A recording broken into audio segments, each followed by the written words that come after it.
Previously on Dark Heresy.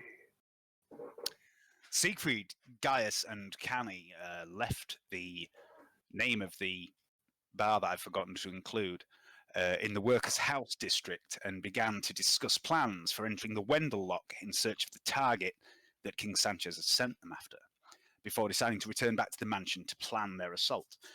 Back at the mansion, meanwhile, Otto looked into the Peerless Fortitude, the vessel that had released Speyer on Desilium while posing as the Lanxium Delictum, a completely different ship.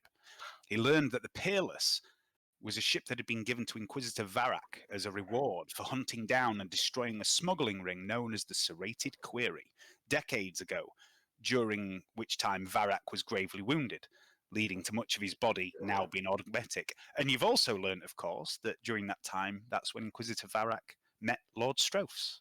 Learned that in the other game. It's all coming together. Who saved him from the vacuum of space? Yes, he did. Otto then looked into the Lanxium Delictum itself, learning it was a vessel in service of the rogue trader Serin Travius, and had assisted in Felroth Gelt's escape from Desilium 10 years ago, but had not been sighted on Desilium since that time.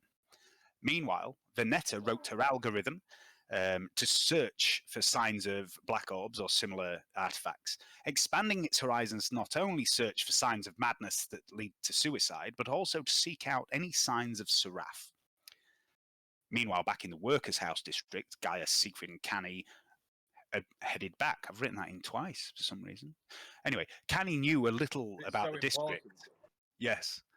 He knew how well guarded and difficult to enter it was, and they decided to return to the mansion to get Otto to make some false oathcocks. After returning home, everyone retired for the evening, save for Canni, who followed Spring and accused her of being a thief. Spring admitted she had stolen a small memento from the Carnival's gift shop and begged Canni not to tell the Inquisitor. Canni agreed on the condition that Spring put her light fingers to use for him. I won't lie to you, I thought you was going to bum her. That's what I thought. That's where I thought it was leading. I had no idea where it was leading because I'd forgotten all about that. Yeah, I didn't know. I didn't know what he was going to do. Extortion was like the more last thing on your mind. Well, that's because you got a dirty mind, Johnny. So. Yeah, I know. Yeah, bumming was the first thing that came to your mind. she just stole something, hadn't she? I mean, much like the price to be paid. The price is paid. The price is a bumming. Much like Alan's line is inflatable breasts, I have a line that's somewhere just below bumming. The next morning, after a bizarre incident in which Seigfried burned Gaius' loincloth, which prompted the Arbite to give Seigfried a naked bear hug, an act seen by Ferinus, the party had breakfast together. With the exception of Canni. Canni awoke a little later and uncharacteristically took a shower before smoking some Obscura, and then visited Veneta, where he saw the armour she was working on for him. The pit fighter gave the tech priest yet another gift of 3 doses of attention spanner, which she seemed very pleased with. Gaius spoke to Praxis, asking if the priest was okay, as he seemed a little quiet and bleary-eyed. Praxis told Gaius that he was raised on the world of Maccabeus Quintus, an important world in the legend of St. Drusus.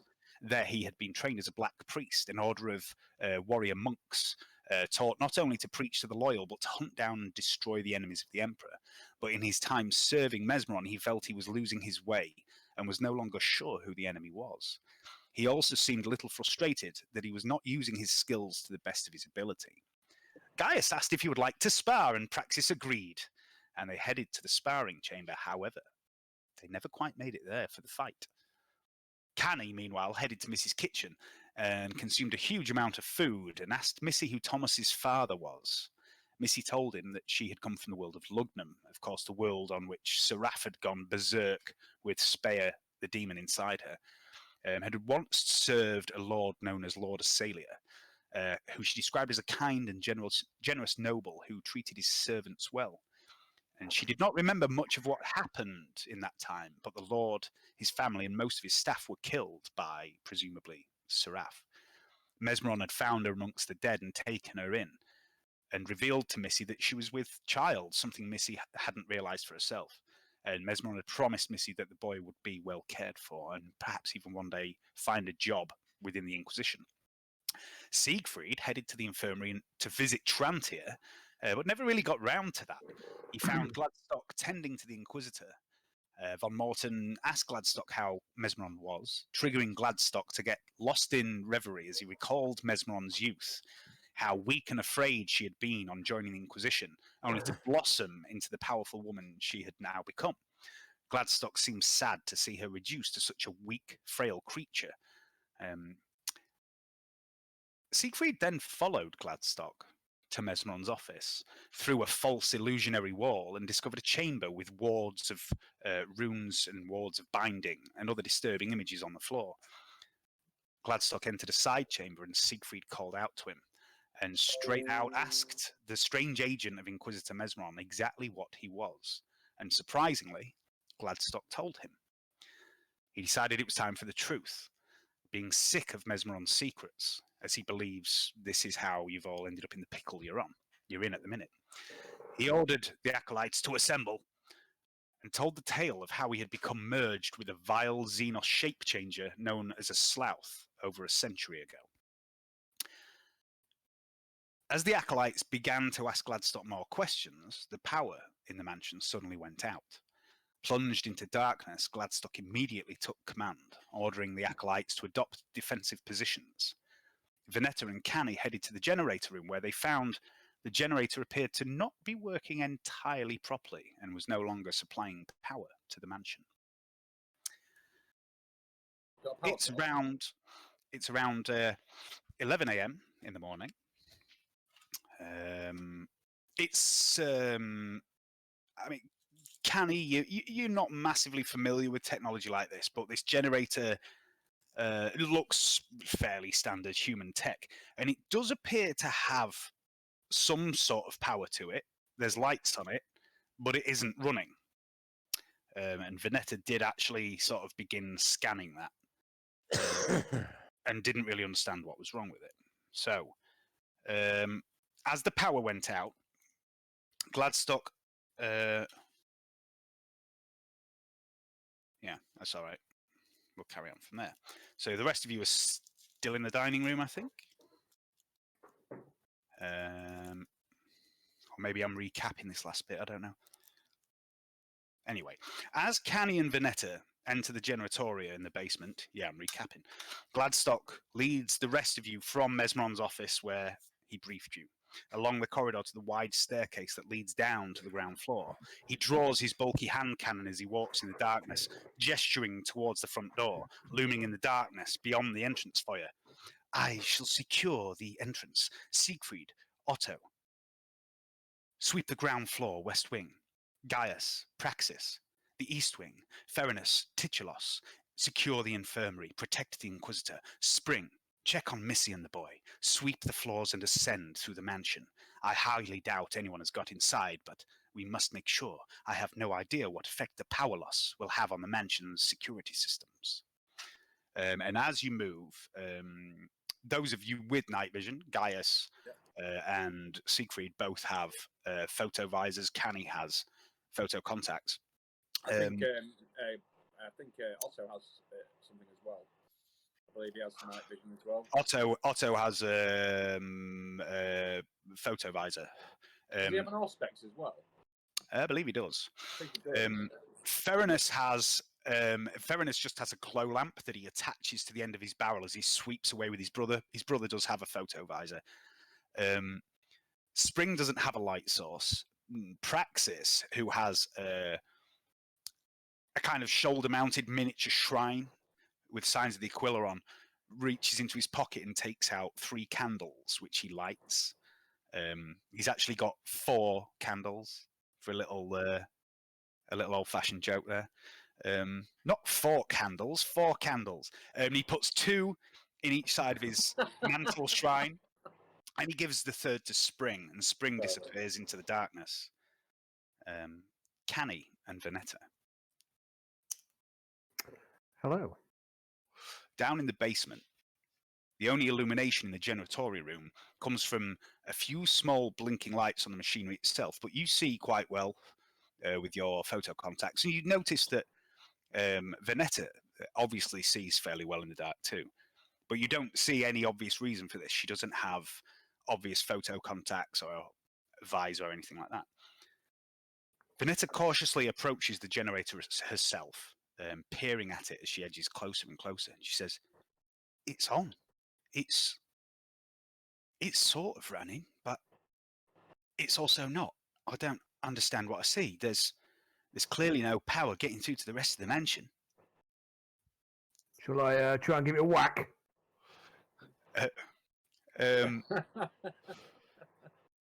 Make a fellowship test for me. Always works. Normally works for me. Yeah, it's looking good. She says, "Bit of a strange generator, this one. Don't think giving it a whack would work particularly well." You want to try turning it off and turn it back on again?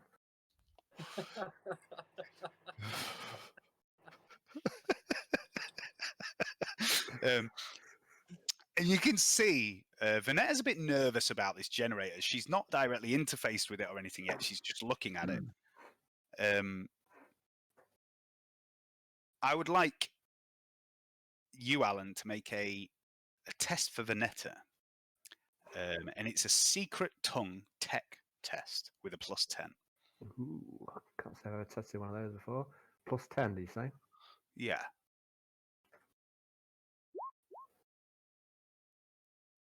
Oh, looking bad. Okay. Quite Well, important, let's have a look. you know. It's, yeah. I mean, she's got 3 fate points as well, so I think I will use one of them Okay. because she's swimming in fate points for some reason. Yeah, she rolled quite well when I created it. Oh, looking good, or not? Actually, no. Okay. Yeah.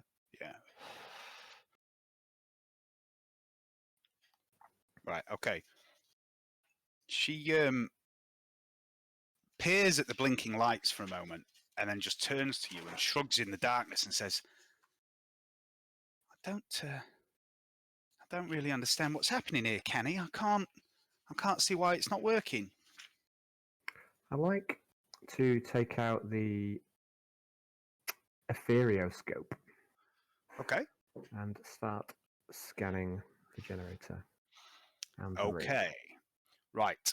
The ethereoscope. Let me just see if I can remember what this is and how it works. It detects psychic energy, doesn't it? I can't remember what it gives you a bonus to. I think it's like, I thought you said it's something like it gives psiniscience.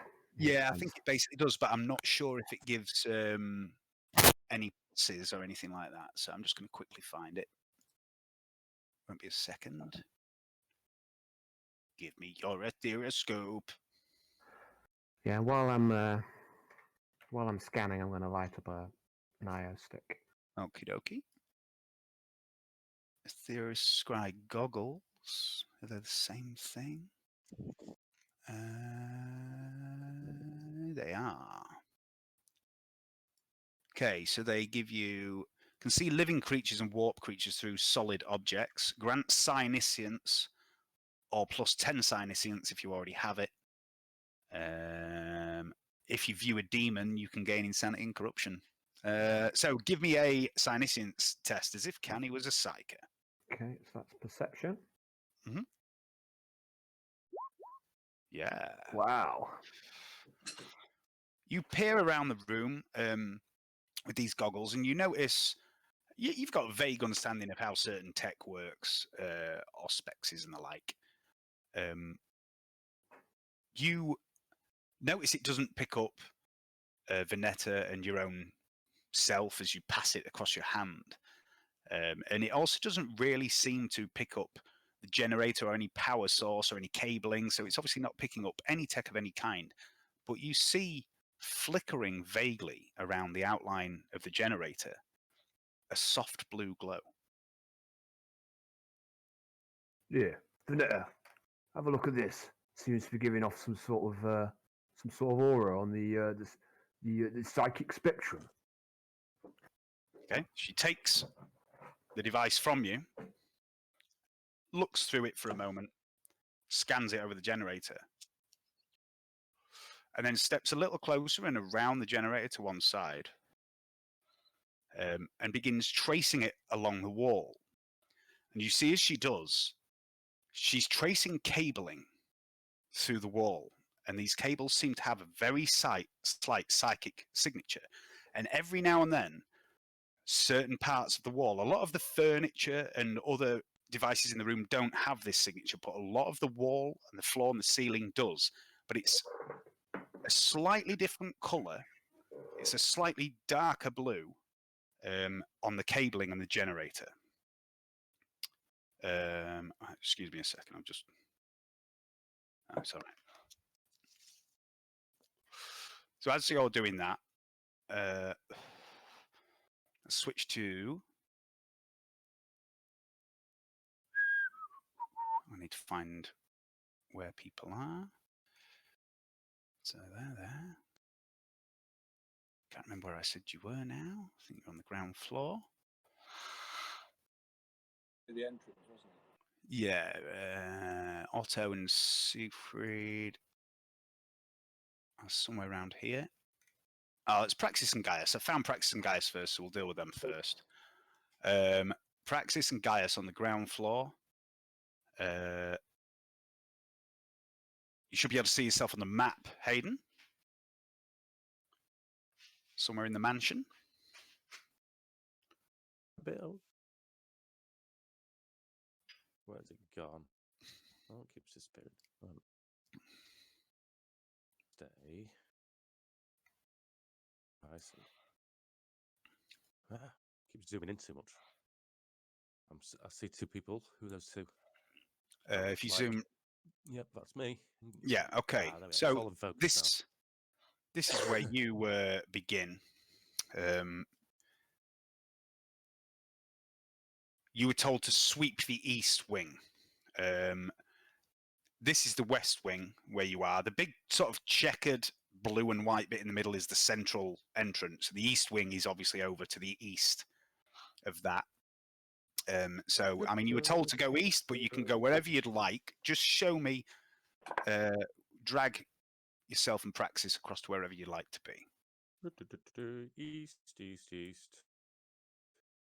Never eat shredded wheat. East. Where is Otto? Oh, yeah. West. East. Shitting wheat. Come practice. And I'm going to put Otto and Seigfried in the same In fact, place to start with. That's the main hall. So there's no. It's not like restricted movement based on your agility. You can just move to where you'd like to be, looking round, basically. Okay. You're gonna sweep up into this room first. Okay. Can you see that room, by the way, or is it just black? You should be able to see it. See it. Okay, that's fine. You should be able to see it. So you sweep into there, which is the ballroom. I would like you to make 2 awareness tests, one for as you pass through the main entrance hall and one for in the ballroom. And you can make one for Praxis too if you want. And I'll give you Praxis's character sheet because he's with you. Okie dokie, just gonna... Did you say Hayden, plus what? or minus? It'll be where you're in darkness, but you've got your night vision. It'll be for you. It'll be a plus 10. For Praxis, it'll just be flat. So you've now got control of Praxis as well.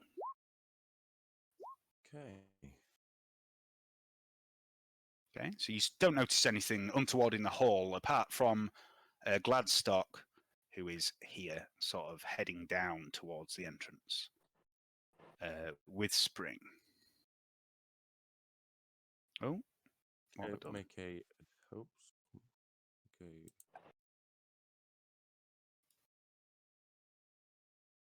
Come on, Praxis. There we go.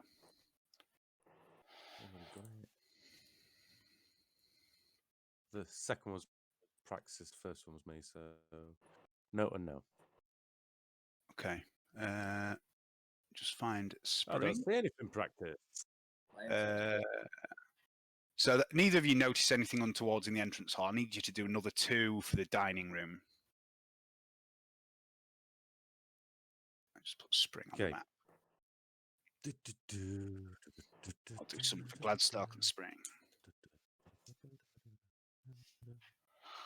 Really annoying mosquito in here.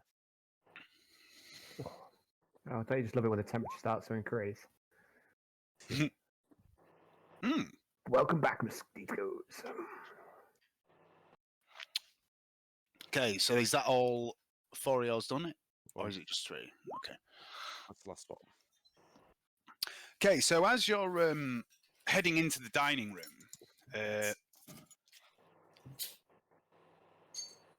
you open the doors, push your way in, and it's dark in here as well. There's no lights. And you suddenly notice something as you walk in. And what you notice is that it's quiet. And you've never really noticed before, but you notice the absence of something more than you notice a sound. You notice there has always been a low-level background hum in the mansion, right on the edge of your hearing, but it's so constant and so low, you've just accepted it as normal. And you notice it's no longer there. And as you notice this, you hear a voice over the comm, and it's Spring. And she says, "Has anyone else noticed how quiet it is?" Yes, Spring. I have. I've got you. Gladstock speaks Yes. up also and says, "The girl's right. It is strangely quiet." Too quiet. Do you Seigfried. find it quite peaceful? It's quite peaceful. Seigfried and Otto, Yeah. you were told to sweep the ground floor west wing, which is They sort were. of where you are. There are stairs in that room you're in, by the way. But Yeah, I'm gonna get off. I'm gonna say also, get that. I'm gonna do it quietly. I'm like, also, get that all spectrum. Okay. Scan for life signs. Okay. So, show me where you would like to lead Otto. All right, so In I'm the just jar. getting my maintenance just come back over and just it up for the. Here we go. Darker Heresy. Bear with. There we go. I could have sworn I'd put all these on. They've disappeared. Here we go. It's just loading up now, mate. Yeah, no worries. Yeah, since loading. Got like 50 million devices on it. Copy. I think Otto's the same guy as my Arnie. In the other game, apart from without the rifle. At the moment, it's just showing a screen that's completely black, which is appropriate for a blackout because can't see a damn thing. Just give it a minute. It will load. You should be able to see. Somebody turn the lights off. For goodness sake. You might need to zoom out. Or... Yeah, some of the mansion might- is still in darkness because you haven't explored the whole thing. It's So going up now, yeah, got it. Okay. I don't see any aura for Seigfried, Dave. you don't see an aura for Seigfried. Nope. You should be able to. I don't either. But no, How that's about not. now? It's not the same avatar as you for Otto, but they're not a million miles away, are they? Yeah, I think No. the Dick one has got a pistol in his hand and a hat or something like that. I think it's very similar. Other than that. Yeah, you've changed it from it's perfect. Yeah. Okay. Put me a cowboy on it. So can't really see. So I can't really see where I am, to be honest. On this. Try zooming all the way out, Johnny. See if you can see the map as a whole. Here we go. Yeah, I And can see it. Yeah, got it. So he told you to explore the ground floor west wing, which is where you are. There's obviously a door to your north, which is where Gaius and Praxis currently are. There's the corridor immediately south to you. There's a few rooms that you've already been in and seen. There's some that are still obscured. There's also a staircase. If you look either side of Otto, in the corners of the room, the staircase is up. So go wherever you'd like. Okay. I'm just gonna have a quick check. Peer out of the door, left and right. Okay, so as you look through in your through your photo visors, you see Gaius and Praxis head north towards the ballroom. You see Gladstock heading south towards the entrance with Spring. You don't see anything else in the corridor other than Theranos and Titulos, who are currently down in the infirmary, but in real time they would be walking towards the infirmary. Okay. Follow me, Otto. Be quiet. So I'm going to head up the stairs to the left. Okay. And then Otto is going to follow me. Yeah, not a problem. I shall put Scanning you scanning for any live signs. Not a problem. Let me just move you up the stairs. So you follow this staircase and it twists round towards the north, and you emerge here. Just give me a second.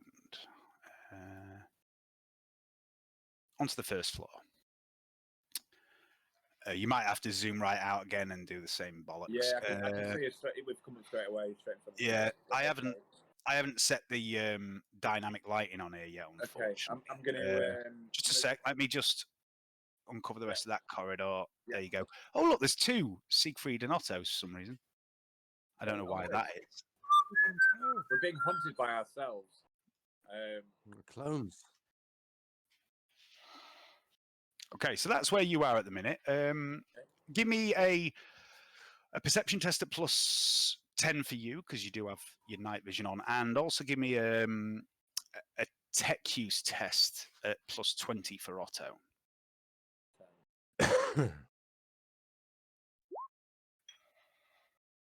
Probably wrong. Yeah, that's very wrong. Hang on a second. Just let me do that again. So it's /RD100. I'll just do it on my profile thing. Yeah, you do it on your character sheet. It's loads easier. Then you can put your +10 in.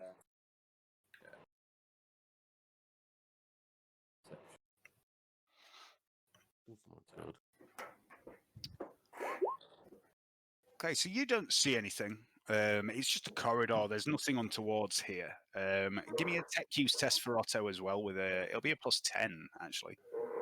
Yeah. It's intelligence, isn't it? Yep. So.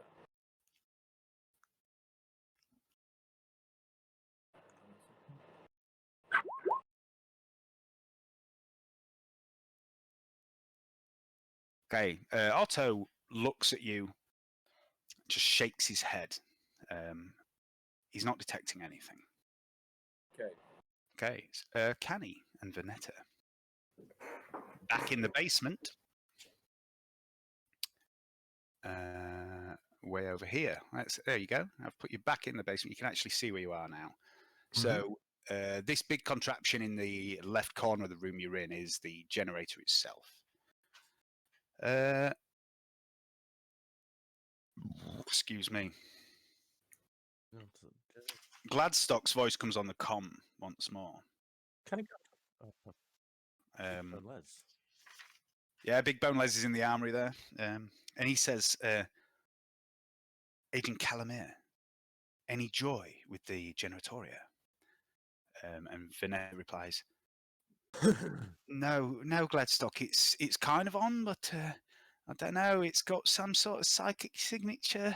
I'm a little wary of touching it. And Gladstock says, we don't pay you to look at things, Agent Calamere. Interface, diagnosis, immediately. And you hear for the first time in Gladstock's human voice a little bit of a threat. Veneta heads over to the Generatoria, and you see her reach her palm out towards the generator, and you see these tiny snaking cables whip out of her palm straight into the generator's interface panel. I would like Alan to make a test for Veneta, and it will be a...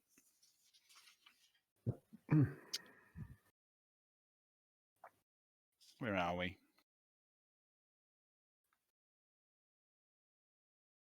Where are we indeed? Where are we, Dave? I've lost my place. Aha! It will be a tech use test at a +20. No, sorry, a +10.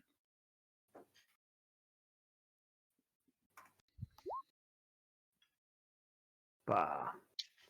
I'm going to use a second fate point, please. Okay. It's going to be one of those days, it seems. Oh, it's one of those days. Fate burning, excellent. I hate those days. And But she says, this is the way it has to be.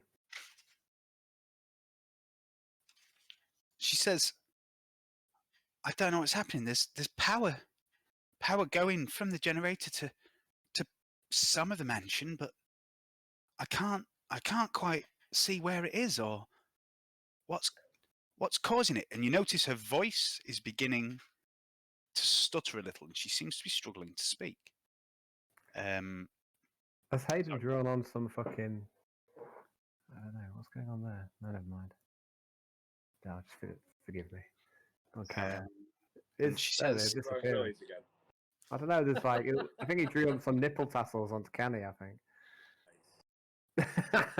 They've just vanished now, so I reckon I've called it. There they are, coming back. Cheeky fucker. Suddenly, Venetta... Damn you, Hayden! Suddenly, Venetta speaks, and it's not in her voice. And she says, "Hello? Can anyone hear me?" Oh, Not here. yes. I'm gonna immediately comms into Gladstock. Will you fuck off, Hayden? We've been hacked. I've been hacked by Hayden's nipple tassels.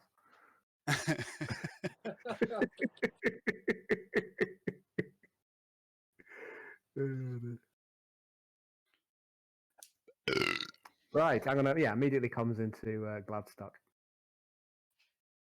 Okay. Question: was I even there at the? I wasn't there, was I? Hang on a sec. You weren't there, man. You weren't there at what? I wasn't at the Shattered Foundry, was I? As Canni? Or was I? No. No, I wasn't. I was. So I don't know. I don't know what the fuck's going on. Actually. Out of the three main characters, it was only Gaius that was at the Shattered Foundry. Yeah, so I'm not gonna do what I said I was gonna do. I'm gonna speak to Venetta instead. Will you stop that, Hayden? Okay.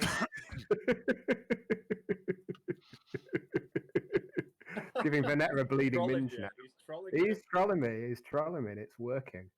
Don't tell him that. He's got too much power, too much control. What's going on? Can Hayden move? No. What he's doing is drawing on tiny little red lines. I'm zoomed right out, so I can't see anything. Sorry. So like, start with it was like nipple tassels on Canni, and like now he started doing like blood dripping out of Venetta's minge, I think. Don't make me take your ability to draw on the map away from you. I just find it incredibly unsettling. I'm trying to do a bit of RP here, and like, why have I got tassels? Canni doesn't wear tassels. Well played. I get well played, Hayden. Tassels for the tassel god. Right. Anyway, you've totally thrown me off. I'm gonna. Sorry. You rotter. I'll speak to Venetta and say, "Hello. What's wrong, Venetta? What's wrong?" I'm gonna get closer to her and start shake her a bit. She suddenly stands bolt upright, and her head turns almost unnaturally towards you as she's still plugged into the generator, and she says, "There's something in the mansion." No, she didn't. She goes, "There's something in the mansion. It seems like it's coming from the lab." And then she goes limp and collapses to the floor. Okay. And I would like you to make a quick willpower test at +10 for Venetta. Okay.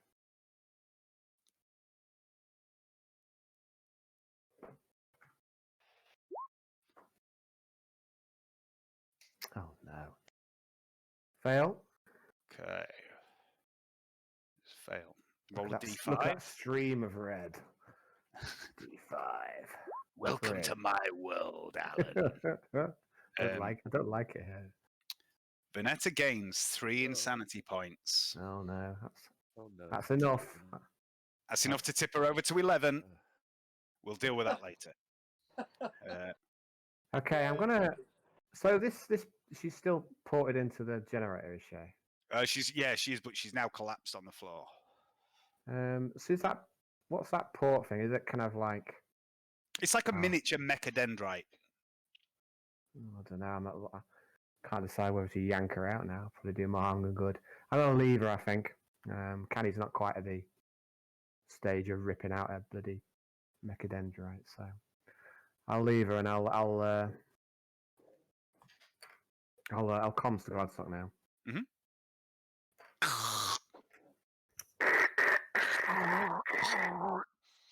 We fuck off, Hayden. Gladstock. Yes, Canni. I need you to do something for me. I need you to target Gaius. He's fucking with me. Gladly. Gladstock wrenches the orb out of his pocket, throws it away, goes full Slough, and goes after Gaius. No, I'm gonna go. Something's gone terribly wrong down here in the janitorium. Vanessa, she started talking in another voice, Another voice? like a girl's voice. A girl's voice? The rest of you... oh, no, you were coming Gladstock directly, weren't you? Canni, as you say this, Gladstock says, "What do you mean another girl's voice? How could she possibly have more than one voice?" You hear a sudden clank and whir from outside the door of the generatoria room, which is still open, coming from the door across the corridor from you. The noise of machinery starting up in Venetta's workshop. And you hear a rushing whoosh of air, the roar of an engine starting, and then a thud which shakes the ground of the mansion, and you hear a grinding noise. Seigfried and Otto. Okay. So We switch the map. You're here. There you are. As you sweep through the mansion in the darkness and along this corridor, ahead of you, down at the far end, at the west of the corridor, you see the room that you've entered before when you were following Gladstock, and you see a couple of the strange, almost alien-looking statues. Yeah. And behind you are the stairs that descend to the ground floor. You sweep your rifle back and forth along the corridor and stalk along the corridor, Otto moving along in your wake, the Auspex in one hand and the Hecuta pistol drawn. It seems he's attempting to mimic your stealthy movements. His photo visor slipped over his eyes awkwardly, with his crooked spine making him look just a little bit strange. You can hear from downstairs the voices, distant voices, of Theranos and Titulos. Where are we? we need to. I think we need to cover this area because it's where the orb is. I think it's somebody that's after the orb. So I'm going to move. Move us both. Otto, with me. So we're going to move right down, run down to this bit. I'm going to get Otto to sort of stand behind the wall, and I'm going to aim my rifle down the corridor because I don't believe that I need to cover this corridor. This is where the orb's kept. So I think if somebody's infiltrating them, trying to infiltrate the mansion, they're after this orb. You do know that Gladstock actually has the orb on him at the minute. Oh, he does, right? Okay. Yeah. That's the, right. He went to that box and where it's obviously kept, but then summoned you all and briefed you. Right, we're just going to run into this area and then just start sweeping through these sort of main chambers. The hidden wall, I think, will be. I'm going to see if it's still there and stuff. Okay. If it's not, because the security systems are down, if that affects anything, which it might, we need to keep this area we need to give this area a sweep and then proceed back down the corridor. I'm going to leave Otto.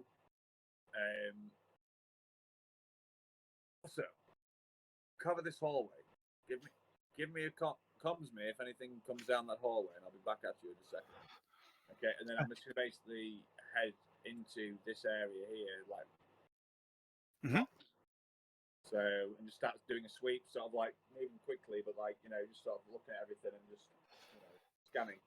Okay, so the statues appear much as they did before. Yeah.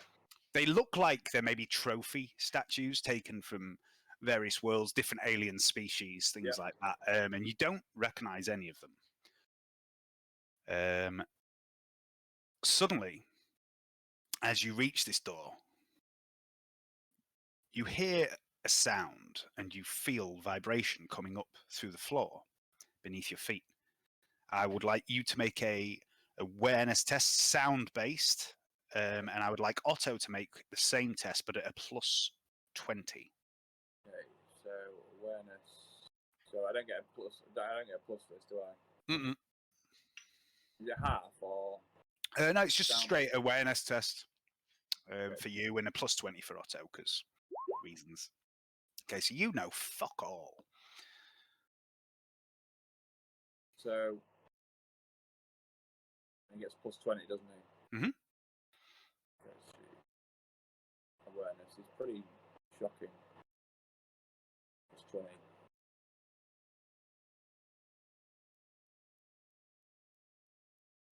Not doing anything. It's not come up yet. Oh yeah, it's got +20 awareness. Hang on a second. What am I doing? I'm just pressing. No. It's just logged you out. All right. Okay. Second. Oh no, it's logged you back in. Yeah. Awareness. Oh, that's a fail as well. So you both hear this sound. Otto is sort of fixed on staring down the corridor, his pistol and his auspex held out in front of him, and he hears the sound and glances back at you. But neither of you know what this sound is. Okay.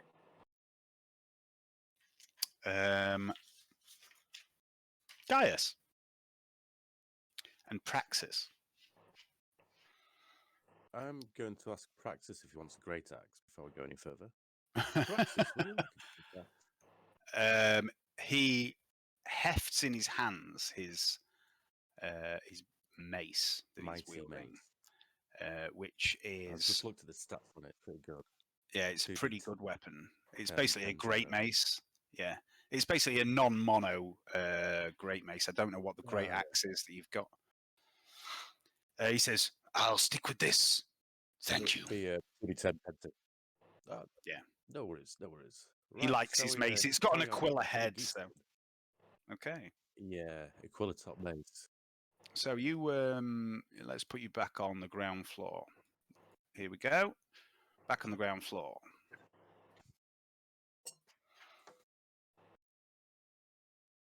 Show me where you'd So, like to yeah, go. Okay, we've had a look in here, so we're going And if there's a bit that's dark that you can't see, just stop in front of it and tell me you want to open a door or something, and I'll take it from there. Well, carry on east. Okay. We'll check rooms, shall we, as we go in? Sure. So, what room would you like to check? You should be able to see This one. doors. Yeah, Okay. this So one. you and Praxis creep up to this door. You open it. Inside, you see a room with just a single large cogitator system, and it's an incredibly complex system. You've never seen anything like it before. There's a lot of controls on this, and there is a seat before it, and the seat looks similar to what you saw on the bridge of the Reckless Endeavour on your way to Desolium. Other than that, you don't see anything obvious in this room. As you, for me to interface. I mean, you could play about with the cogitator, but you don't have tech use, do you? And you're not familiar with this system at all. You do. I've got tech use, so yeah. Okay, so you can have a look at it if you want. If you want to give me a tech use test with a -10 for this. Guess Talis, cut sheet.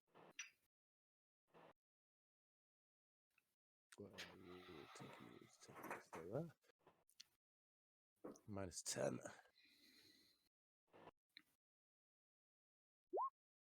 Okay, so yeah, you've no idea what this equipment is. Aside from the familiarity of the chair, you don't know what this does at all. It appears to be powered down as well. Look at this room. As you continue to walk down this corridor with Praxis walking alongside you, his huge warhammer held awkwardly in one hand. The other hand, he takes one of the candles and holds it out before him to try and give himself better light. The next door that you open opens once more into darkness, and you see this large hexagonal table surrounded by chairs. A bulky device sits at the centre, the Holovox room you recognise, where you contacted Justicar Drummond previously. And the room's quiet.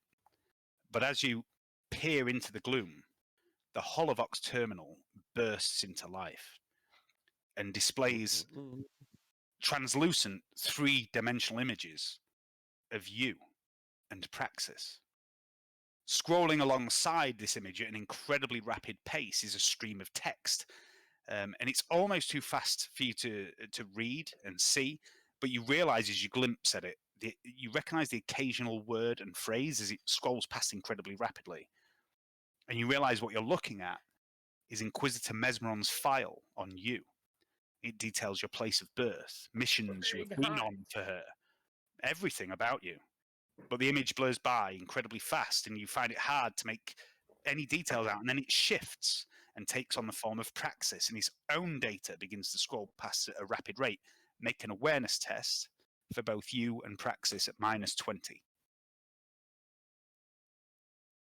Do you ever feel like we're being watched, Praxis? Praxis says, I don't know about watched, but definitely investigated. That's for sure. I might often do this. Oh, that's a +20. -20. Yep. Mine. Let's do Praxis. Big fail. There's been a lot of big fails tonight, guys. What's going on? Praxis is going to be at -4 to pass. Let's see, get 0. Yeah. Okay. Okay. So you don't notice any more detail than this. You just see it's a lot of data on you and Praxis, Canni and Veneta. I'm just going to get a beer and then we'll deal with you two. Cool. Being hacked, I think it's by the other Inquisitor. I think that's what I'm thinking. Well, out of character, it's Ghost Girl, isn't it? Yeah, it is, definitely. Definitely her. Yeah, she sort of found her way back to us. I'm not sure whether she was hiding in. She's done a bit of track and trace through her tech, hasn't she? Or in some technology, yeah. She's sort of like transported herself by tech somehow. Well, what? Possibly via the power cell, but that's not been maybe. That's not been interfaced by anything. Or maybe she's being used as a weapon to scan us by the father of that lady Pagni. Does he still? Maybe. I don't know. So, Gaius. Canni, Veneta lies on the floor, unconscious. You hear these sounds coming from the door across the corridor. What would you like to do? I've still got the line open with You have? Gladstock, yeah. So I'm going to go to Gladstock. It says, I think Veneta was trying to warn me. She said there was site in the library. I think she was trying to say, we got a library. I must have not gone there. It says, yes, we do. We do have a library, Canni. It's on the ground floor. All right. Yeah. Maybe there's something going on. I'm going to go and investigate. I hear some noises. Okay. Owen Gladstock. Yes, Canni. Don't fucking talk to Veneta like that again. Or I'll chop your fucking hand off, you maggot face. Fuck. And you hear a voice come back over the comm. It says, as you wish, Canni. Right, I'm going to shut down the. It's not quite. It's not quite Gladstock's fucking horrible alien voice, but it's definitely not his very, very nice human voice. Yeah, he's like slightly pissed off. His slightly creepy voice. Right, I'll shut Somewhere in between. It's somewhere in between. I'll shut the comms down, and I would like to head over to the workshop where I hear these Yeah. noises. Okay. So, can I shut or lock the door at all? Is there any? You can Oh, no, shut I the don't know. door. There is no obvious lock. The doors in this place appear to be just basic wood. Some of them do have locks, but they're traditional sort of keys. Your own rooms each have a lock. You haven't got keys for them, but there's no obvious lock. There's no digital lock, anything electronic. Okay, I'll just shut the door too then behind me, Okay. and I'll head over to the workshop. Okay, are you going in? Yeah, I'll poke my head in. Okay, you enter the workshop and I'll, find this. Sorry, go on. I was just about to say I'll draw my meat cleavers. Okay. You enter the workshop and find a scene of utter chaos. In the center of the room, the ground car sits inert. Can you see the workshop, by the way? I can, yeah, I can see it. Okay, so the ground car's the big red one. Yeah. And that's just sat there, inert and inactive. But the land speeder, which is usually parked alongside the car, has slammed upwards into the ceiling, and its repulsor engines are firing, driving it into the ceiling hard. And its thrusters are burning hot, forcing it into the ceiling. You can see the ceiling's beginning to buckle. You presume this is the loud thud you heard, and it's grinding slowly across the ceiling, moving around in tight circles as if it's out of control. Its lights flicker randomly, and around the rest of the workshop, the other noises that you heard are obviously coming from the tools here. The pedestal drills, the lathes, the servo arms, and various other tool stations whir and clatter as they aimlessly spin and grind against nothingness. A cacophony of mechanical sounds assaults your ears. And you see, over on the workbench where you often find Vinetta working, a mechanical arm sweeping back and forth across the bench.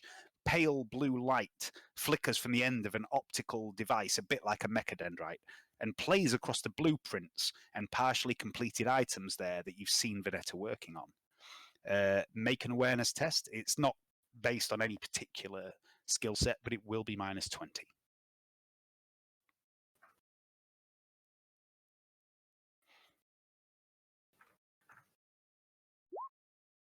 Okay. What would you like to do? I'm going to comms to Seigfried and Gaius and say, I think we've got a poltergeist. Hello, Gaius? What? Siegfried? What? It's a mischievous ghost. We're being haunted. Not another one. Well, don't know. we have killed quite a lot of people. Maybe, maybe one of them has come back to haunt us. Oh, right. Anyway, I'm going to try and sort this out. Did you did go to the Stafford Foundry, did you? We counted on there, Canni. The what? Yeah. Shattered Foundry. No. who, I never. No. But Yes, yeah, there was a ghost I in that remember factory. the Shattered Foundry. It was very strange place indeed. Has anybody tried speaking to you? Speaking to me? Yeah. Has anything made Negative. contact with you? Negative. No contact yet. No contact. Well, Oh, so well, shall we? I'm going to try and sort this out. I do believe that we are under attack, though. There's definitely power coming through to the workshop, though. Plug in everything. Well, I'm gonna try and fight the workshop, Dave. Okay. Okay, so I guess the biggest threat or the nearest thing is the versus hover car. workshop. I don't know, Clyde. Is it? I mean, how high is it up? Is it something It's- like maybe? It's fairly high. You could maybe climb onto the other car or something else and jump and grab hold of the hover car, but it's quite high. It's quite a high-ceilinged basement because it's designed as a service room. Okay, I'll put down my meat cleavers for the time being. I would like to go up onto this workbench, climb up onto it, and then try and jump onto the onto the hover car and try and drag myself into the. Are you putting down your cleavers or holding? Yeah. No, I'll put them down for the time being. Okay. So I'm not entirely familiar with the jumping rules because these come up very, very rarely. Just give me a second. So this would be a standing leap. Okay. Standing leap is similar to running leap, except obviously you don't run first. Calculate the distances in a running leap, but take a -10 to your strength test. So strength at -10, yeah? Just a second. At the end of your movement... At the end of your For each degree of success, you leap 50 centimeters. Okay, so make a strength test for me with a -10.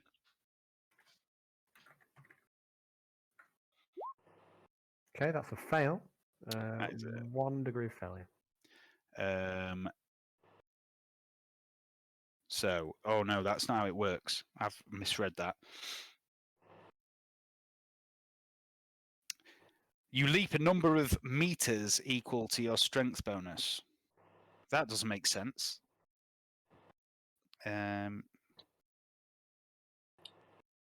Calculate your distance. That doesn't make any sense. It doesn't. But it says a running leap. You must move at least 4 meters in a straight line leading up to the leap. At the end of your movement, you leap across a number of meters equal to your strength bonus. Make a strength test. For each degree of success, you leap an extra 50 centimeters. For each degree of failure, it's 50 centimeters less. And that increases with run-up. Standing leap is similar to a running leap, except obviously you don't have to run first. You calculate your distance as a running leap. So that means you can just leap straight up in the air, strength bonus meters. Well, I think that seems a little... That seems a little excessive. But it's not going to be massively out the realms of... So what I'll do, I'll say... you should still be able to leap fairly high because you are pretty strong. How about it's... Okay, I'm just going to quickly work something out. Yeah, I mean, that leap, I think it's like a leap forward rather than a leap up. Oh, vertical distance is here, sorry. It's 1/4 of a distance. Yeah. So should be height you until it's 1/4 of the distance. So if your strength bonus is what I think it is, which I can't remember, but I'm just going to find 1000. 8 million. Okay, so 1/4 of that would be that. Fuck off, Aiden. And what did you fail by? I failed by 1 degree of failure. 1 degree of failure. So that would be half a meter failure. You've already climbed up on that bench at the side, which is going to be about 1.5 meters. So that'll be about that far. So you jump and you grab hold of the bottom of the hover vehicle, and you begin to be dragged round and round as this hover vehicle goes round and round on the ceiling as it grinds away. Sparks begin to fly down. You also notice as you do this, small chips of the ceiling are falling down, landing on your shoulders, and they appear to be made from what looks like bone. Sorry. Small chips of the material that the ceiling are falling on you. Like the ceiling, basically the roof comes down, little bits of it, but when they land on you, they look like little chips of bone.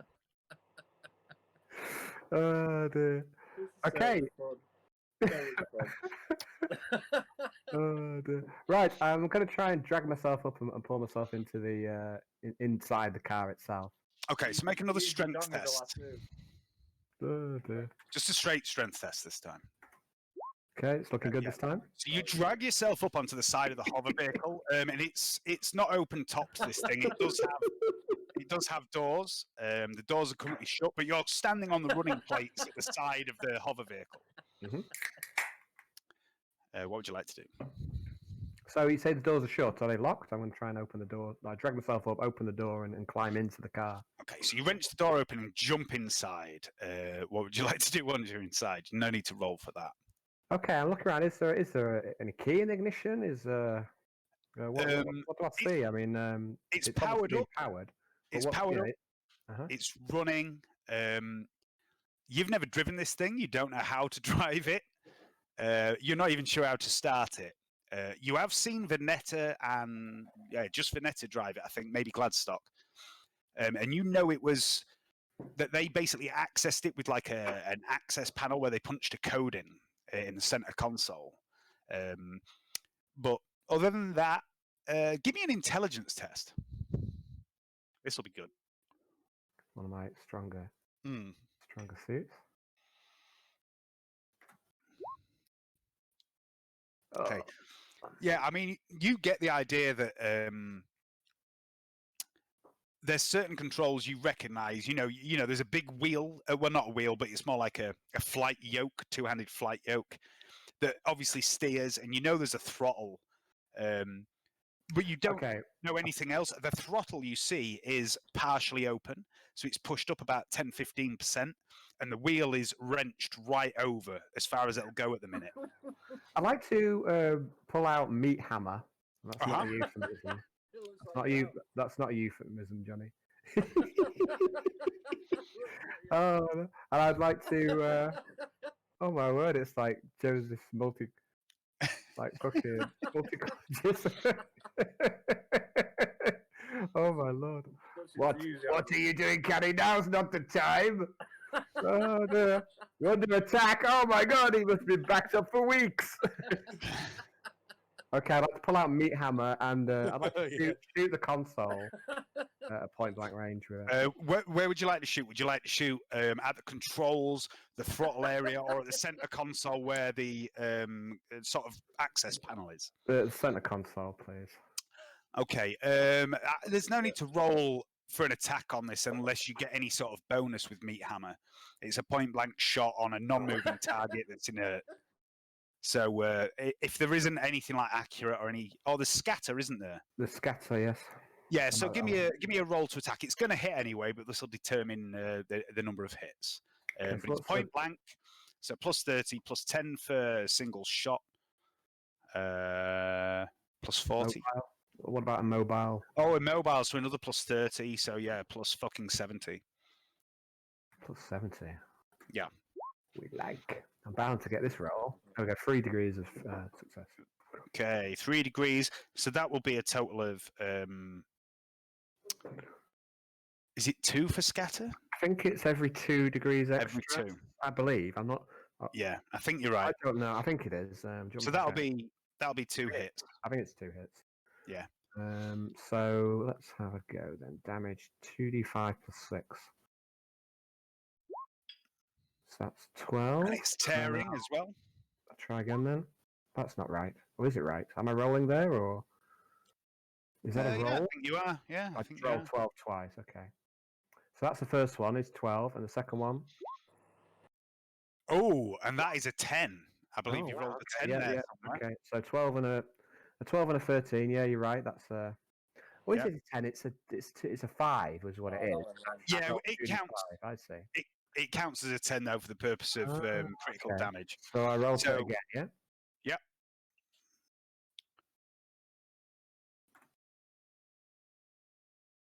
Critical damage.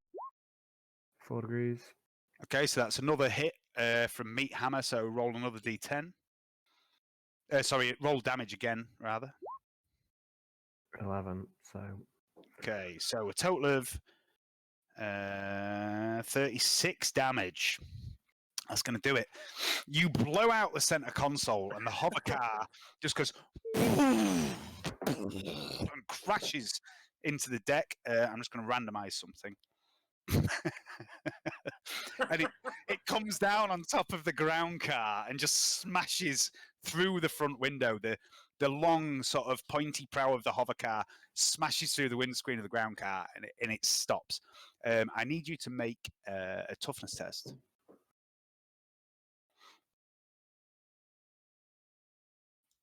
Plus 10, because it's quite a well padded interior. Fail. 1 degree. Okay, you take 3. What's your toughness bonus? Toughness bonus is 4. Yeah, you don't take any damage. You're absolutely fine. You managed to defeat the wicked hover vehicle. Okay, very good. Bring it down. It was necessary. Seigfried and Otto. Okay, my turn to get called. Who mentioned the library? I mentioned it to Gladstock, I Yes, think, and he said it was. that was And he said on the ground floor. Yeah. He says, the Vox opens on all channels. You all hear this. Gladstock says, check the library. There is much data in there. If someone is accessing our terminals, we need to protect it. Just a second. Ferinus. Titulos, who you last saw heading towards the infirmary, says, I can sort of... No, that's not how he speaks. I can sort of hear some noise coming from the library. Otto and Seigfried, back on the first floor. The librarian is back on the ground floor, near the infirmary. But it's up to you. You can do whatever you want. We're going to make our way back then. Okay. So you head... Okay. Okay, I'm going to move you. I'm going to move you a little bit faster. Yeah. So you head back down. Oh, you're there, look. You're already there. Sweet. So, back on the ground floor. Yeah. You come running round down the stairs into the corridor, and you see as you come round here, round this corner, this where Ferinus is right now. Yeah. That's the entrance to the infirmary. Titulos has begun stalking down here with his axe and shotgun pistol loaded. I'm going to ready run around the corner and just like stop and then just aim and then slow my gun. Okay, so the librarian is just ahead of Titulos on the right-hand side of the corridor. It's the first door on his right. Okay. What would you like to do? You've got control of Otto and Seigfried. Move where you'd like. Otto, open the door. Okay. I'll cover you. No, sorry, it's a bit further down. It's on the right-hand side as for them as they're working down the corridor. So just past right. Titulos, sort of here. This is no, hang on. That's the infirmary. Okay. This is one door to the librarian. This is the other. There's 2 doors to it. Okay, so I'll get Otto to open the door and I'll cover him with my rifle over his shoulder. Okay, let me just open up the librarian to you. Forgive me, but I'm going to have to cut a corner off for no particular reason other than my TV's been weird. Easy, also. Okay, so you head down here into the library. You've been in here before. Most of you have been in, especially when Otto was working. So put yourself and Otto wherever you'd like. And Titulos is also creeping along. Ferinus is sort of edging along this way as well. Okay. As you peek into the librarian, you see a few of the lights in here are on, but they're very low and they seem to flicker. You see, not everything here. I'm going to switch to infrared. Make an awareness test. Switching to infrared.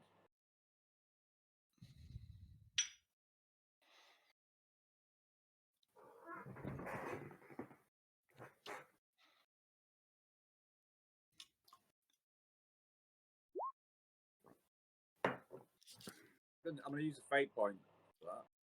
You don't need to. You would have passed at that. It would have been a plus 10. Yeah. It's not a particularly well hidden thing. You see in this room that you've been in before, Otto's very familiar with it. There are a lot of bookshelves. There are also some of the bookshelves aren't bookshelves. They're cogitator stacks, data storage that are designed to look aesthetically pleasing like bookshelves to blend in, but they're not. They're digital storage and very simple machine spirits designed to be used as computational devices. And you can see on a number of these cogitator stacks a faint trace of heat on your infrared, as though something is happening, something is powered up. And the sound that you heard when you were upstairs, that you felt through the floor, is very loud in here. And it is the clattering and chattering of all of these data stacks working at once. Besides one of the data stacks at the far end in this rounded sort of hemisphere room that you see at the end, there is an auto quill. Okay. Basically a 40k printer, but it's got a mechanical arm with a quill on it. Yeah. And it scribbles furiously, and reams of parchment scroll and spool out from behind it, spilling to the floor, and they spread out around the floor as it prints. Okay, I'm going to shoot the arm from writing. Make a shot. Second aim shot.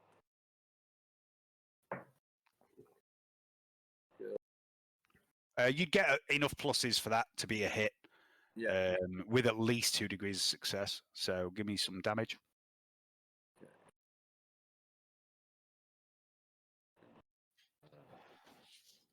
My connection's gone shit. Can somebody do a roll for me? So I need two separate damage rolls, D10 plus 5, I think, for the sniper rifle. Something like that. It's D10 plus 5, yeah. Do you want me to do it? Yeah, please.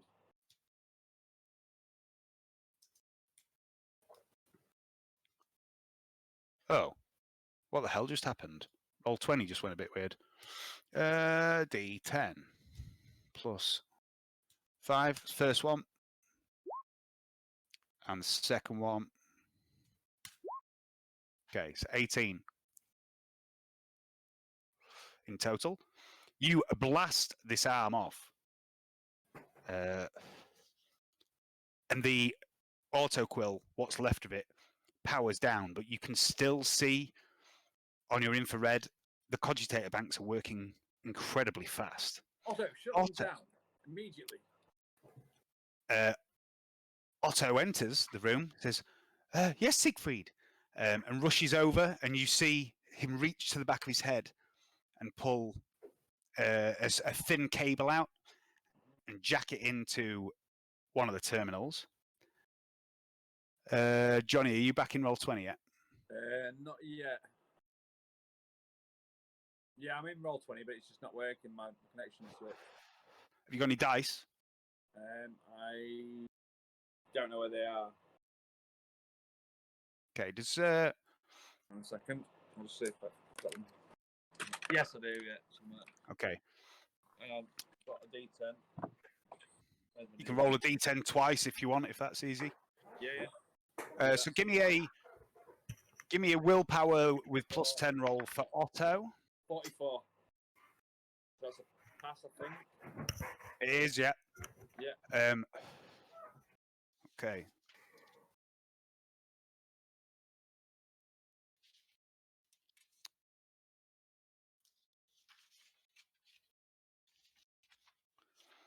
Okay. I also need a tech use test off Otto. Okay. Minus 20, unfortunately.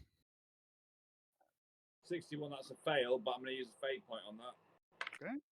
20. I think that's a pass. Yeah. Otto plugs in. You see his eyes sort of go a bit rolly back in his head type thing.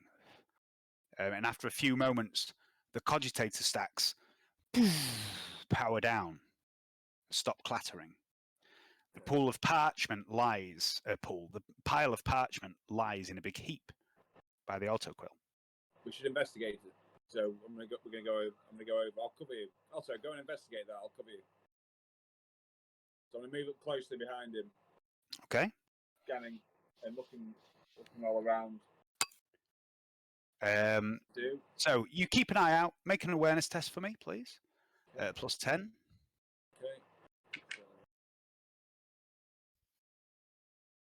64, that's probably a fail. Okay, so you don't notice anything untoward. Otto picks up the first roll of parchment. Yeah. Make a literacy test Okay. for Otto, which will be against... What is his 65. literacy?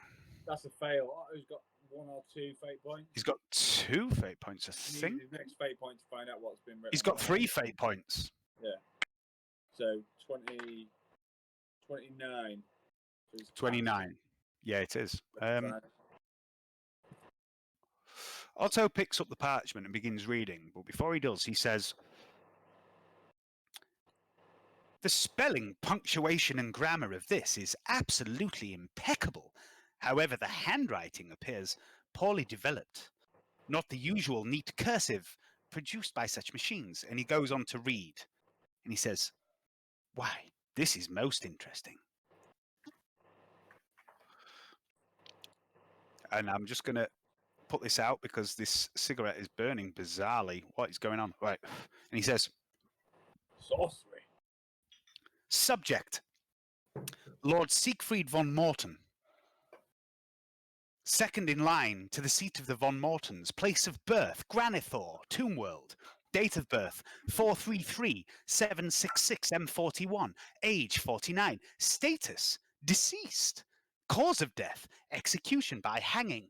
Date of death, 525-815 M41. Next of kin, none. All family members deceased.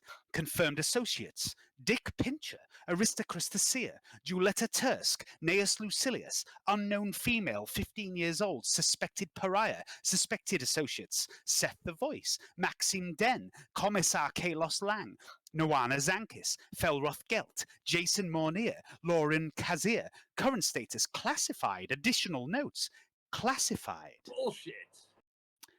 The autoquill starts suddenly, a second autoquill starts scribbling again. Otto snatches the parchment up and reads as it prints out in front of him. He says, "Subject cleared of suspected associations with agents of the radical Inquisitor and heretic Felroth Gelt, following psychic mind scan carried out by Inquisitor Antonia Mesmeron. Subject identity suppressed. Note, subject revealed his presence on Iacanthos by filing a claim to a tomb in his family's name, displaying poor decision-making skills. Port Warden Kerrick Smike filed report redacted, but Arbeits made aware of von Morten's presence on Iacanthos. Warden Kerrick Smike neutralized by assassin agent Seraph. Arbeits retasked and mind-wiped by Inquisitor Antonia Mesmeron, Ordo Malleus.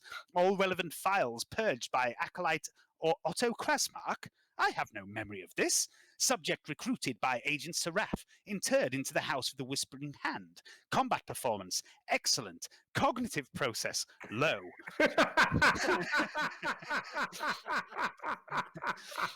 Requires further training before fit for duty. Possible candidate for control array. Although Pench informs me his age may be an issue for such a procedure. Rejuve treatments, a possible workaround." A blade slices off the parchment from the spool, and the autoquill begins scribbling again. And he says, "Subject, Otto Krasmark. What? No lineage of note? How dare you? Subject of youngest of 5 brothers. Place of birth, Bront, Midhive. Date of birth, 773-785 M41. Status, deceased? Nonsense, I'm here. Cause of death, organ failure due to nerve damage brought on by congenital spine defect. How very rude. Date of death, 445-815 M41. Next of kin, Talia Krasmark, mother. Rupert Krasmark, father, deceased. Confirmed associates, multiple associates within Hive Sibilis Administratum complex, although none worthy of note. What is this? A rude invasion? A loner will not be missed. Suspected associates, Inquisitor Globus Verac, Inquisitor Carlos Medan. Who are these people? Proctor Ranish Ford, Scintilian Arbeits, 34th Precinct. Current status classified. Additional notes, classified. The parchment tears again and begins churning out, and it says classification redacted. Suspected associations flagged due to Mr. Krassmark's involvement in the Black Cylinder investigation.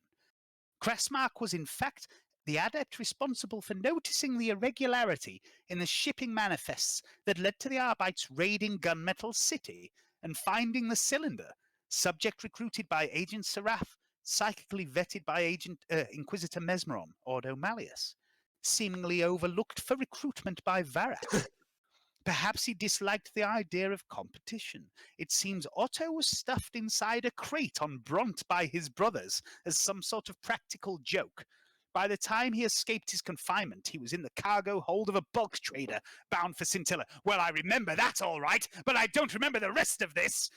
He survived on vermin for close to 3 months, bloody 4 months it was, before managing to gain access to Hive Sibyllus, forging in identification papers, well, yes, that bit's true, and setting up a new life for himself on Scintilla, a most resourceful chap. Oh, well, utterly wasted in data processing. I told them that myself.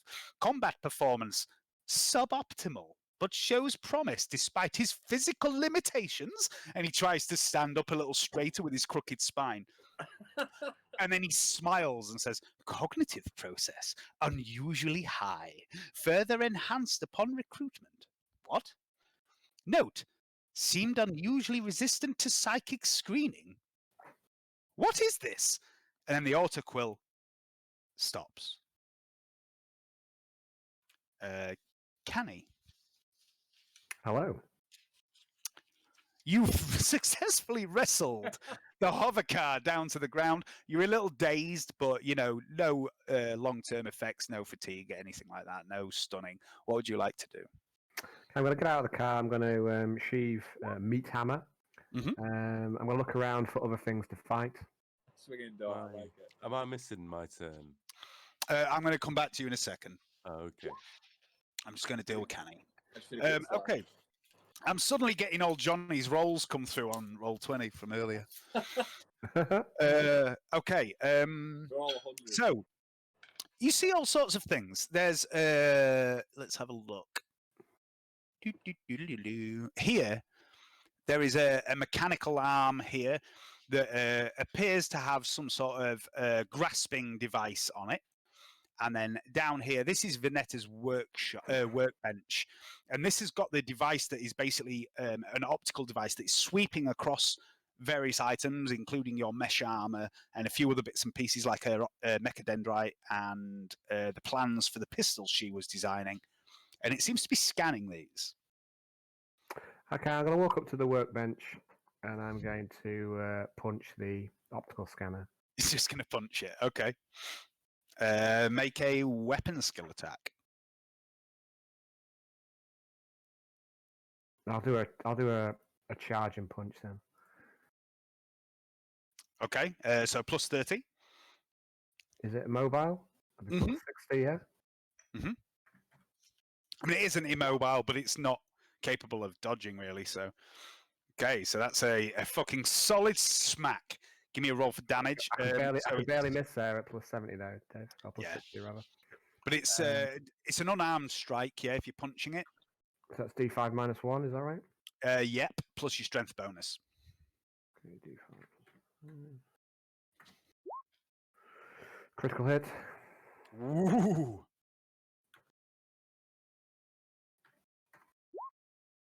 Critical hit. Keep going. Oh, you didn't roll for a hit on your... I didn't know. Confirm it, did you? So do that first, yeah. I mean, you can't miss, really, can you? So Well, I can only miss on 100, really. So Yeah, it's another so- hit, so and then another. so keep going, yeah.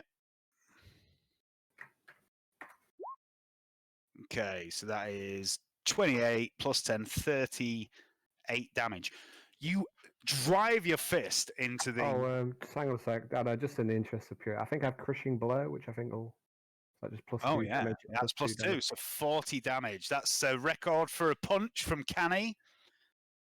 By a long shot. I think it's only the second punch that's been thrown. You smash the optical scanner off the end of this device, and it clatters into the corner of the room, and the arm, as it does this, sort of goes and goes limp, and the other arm the one that's more of a grasping device. You see it momentarily turn towards you, and then back away, and the room goes quiet. Make an awareness test. Site-based or? Yes. Okay. You have successfully defeated the vicious optical scanner, and the grasping arm seems to be very wary of you right now. That's the mechadendrite thing. It's not really a mechadendrite. It's more like an assistant tool that Vanetta has that basically holds things for her. Okay. And you've seen her, like when she was working on your armor. You know, it will hold the armor for her and turn it for her command. So it's part of the workbench then, yeah? Yeah, it's off to one side of the workbench. It moves about. It's on little caterpillar tracks. Okay, is that the thing that's on the above the workbench? Yes, yeah, but it's backed away from you warily. Okay, I'm gonna walk up to it. So you're gonna stop being possessed, or there'll be fucking trouble.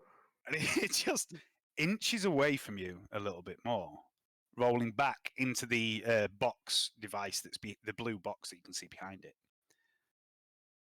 Gaius and Praxis. Where the fuck are you, On the cunts? same flow. Yeah, there you are. Let's put you back on here. I'm going to move Praxis. Oh, I'm going to draw all over Praxis. Praxis? I'm going to get rid of that because that's annoying as fuck. I don't want that. Just get off. Get off, Praxis, you weird purple snake. There we go. At least he's not covered in jizz. Yeah. Have a look at Gaius. The data that you witnessed scrolling along the holovox suddenly vanishes. And just as suddenly, another image appears, flickering, indistinct at first, and slowly it begins to resolve itself into a human form. That of a young girl, ghostly, made of light, perhaps in her early teens. And with each passing second, it becomes more and more refined until you can clearly see this young girl's face, although the holographic representation is a transparent blue. Gaius, I would like you to make an awareness test on a +10. Okay. Gaius Mortalis on the case. Do I recognize this person? Who will tell? Do it. You don't recognize this person, but you do see a distinct resemblance to someone else. Perhaps it's something about the eyes, perhaps it's something about the chin or the shape of the nose, or perhaps even the faint smile that this young girl displays. But it reminds you of Lady Pagny. Oh, does the penny drop and it connects it to the small girl out there? I knew it. I knew it. I just knew it. Hello? Says a soft, feminine voice. Morning. Can you hear me? Yes, perfectly. Loud and clear. What have you done to our mansion? What witchcraft is this? Says Praxis. Praxis, quiet down. Shut up for a second. I'm working here. The young ghostly girl says, "You're Gaius. I remember you from the foundry. You defeated the beast in the generator room. I hated it. You were very brave." Yes, no, yes. Well, can you tell me what you have done to this mansion, please? Do not talk to it, Gaius! It is a foul beast from beyond and should be destroyed. And he brings his mace up. Shut the doors on Praxis. And you just hear him from behind the doors. And she says, For throne's sake, let's communicate here. and she says to you, "And that was Praxis. He drinks too much because he's sad. He's sad because he's lost his faith because he killed a child. Is he going to kill me too?" I think I'd kill most people if they're the wrong side of the Emperor's justice myself. From beyond the door, you hear, "What? How did you know that?" And the voice says, "I know everything. I know everything about you, and Gaius, and the others. Some of you are very scary people." Ah, so have you met any of our friends? So what are you doing here? She says, There must be a purpose why you've shut the power off and attracted me to this room. "Well, yes, there is a purpose, but I was so lonely in the foundry. I don't think I should talk about this with you too much. It's a secret, and I like secrets."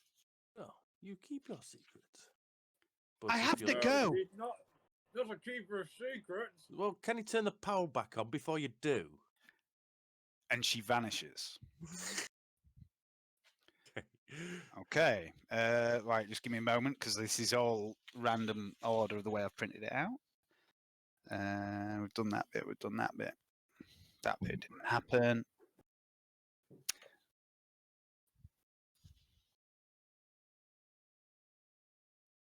Okay.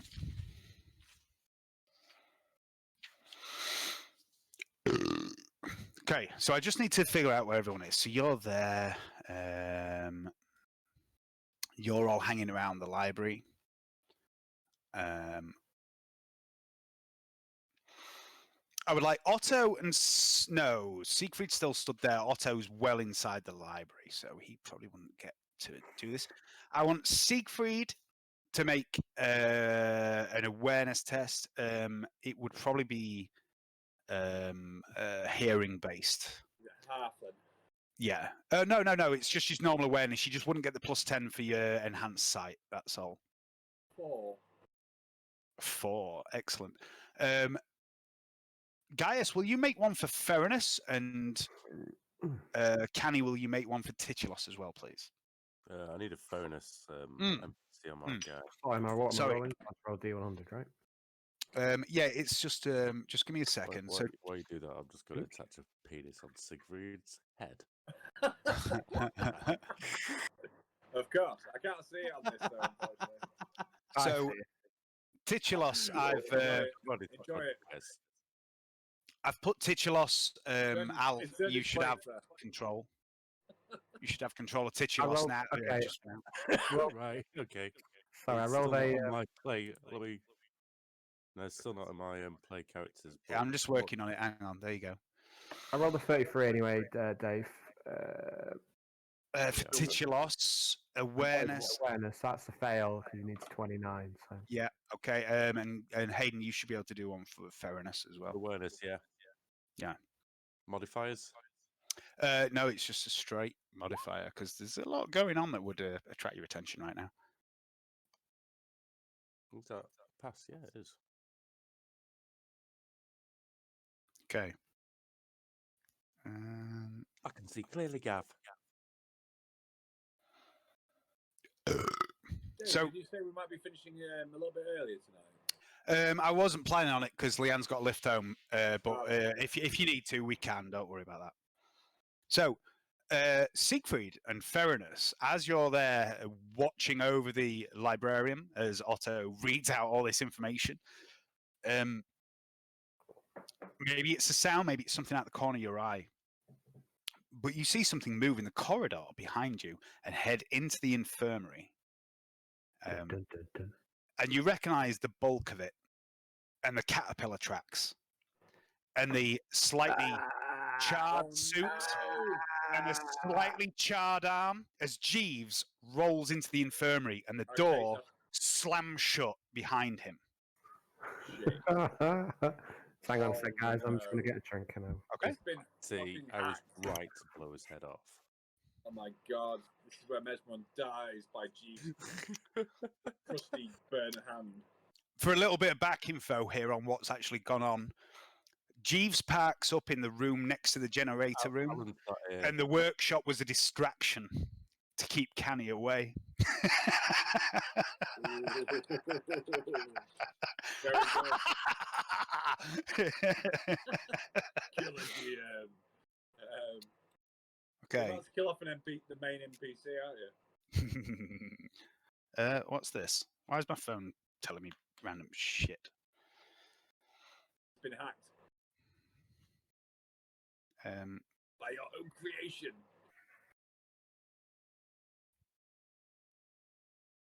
Right, let's not do that. We won't do that. Won't do that. I figured out how to draw decent penises with a mouse now. Have a look at one on Seigfried von Martin's head. Look, if I do this, I can put it perfectly on Titulos.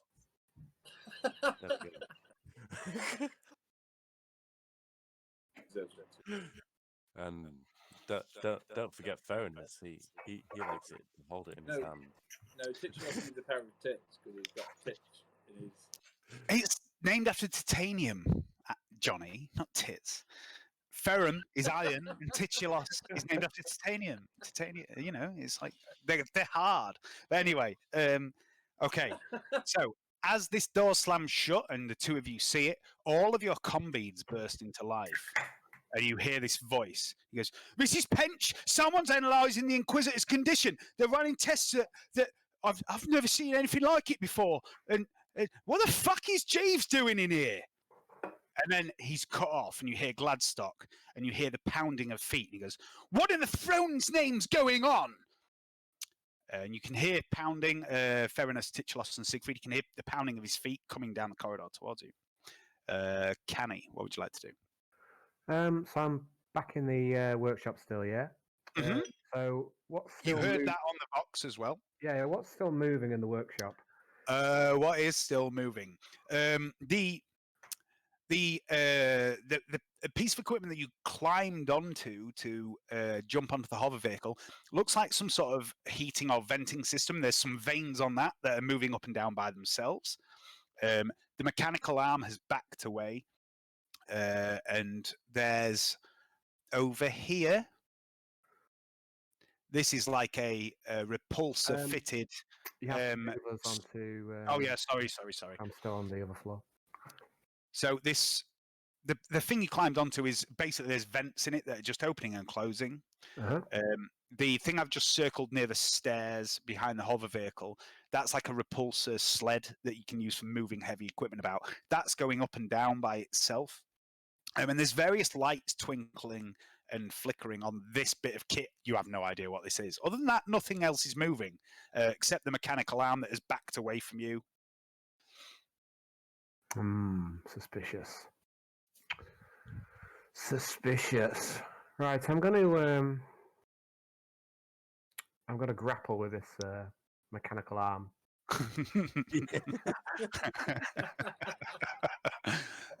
So that's an opposed strength test, yeah? Okay.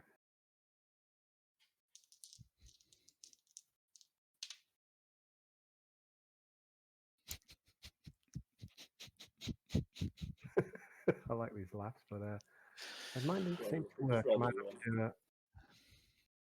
It's not working. I'll try a roll instead. Roll D100. So pass with 1 degree of success. Okay, so you grab hold of this arm, and it just goes and lifts up to its full height and lifts you off the ground, and your feet are just dangling in midair. I thought I told you we weren't going to have any fucking trouble, didn't I? Anything else you'd like to do, Alan? Yeah, I'm going to head back to where I place my meat cleavers. Okay, so you're letting go, dropping back down to the ground. Yep. As you go,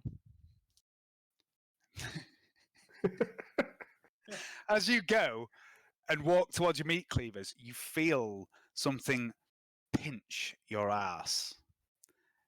And it doesn't hurt, and it doesn't cause damage, but it's like someone just nipped Canni's arse as he walks away. And then you look round and the arm goes and backs off.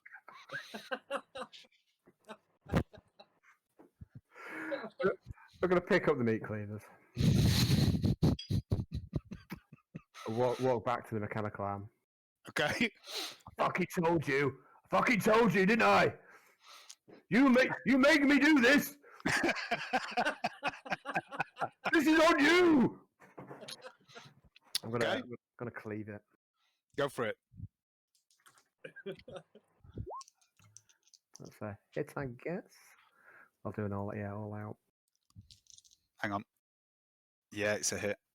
Did not dodge. It tries to move out of the way, but you cleave it. Give me a damage roll. Oh, forgotten.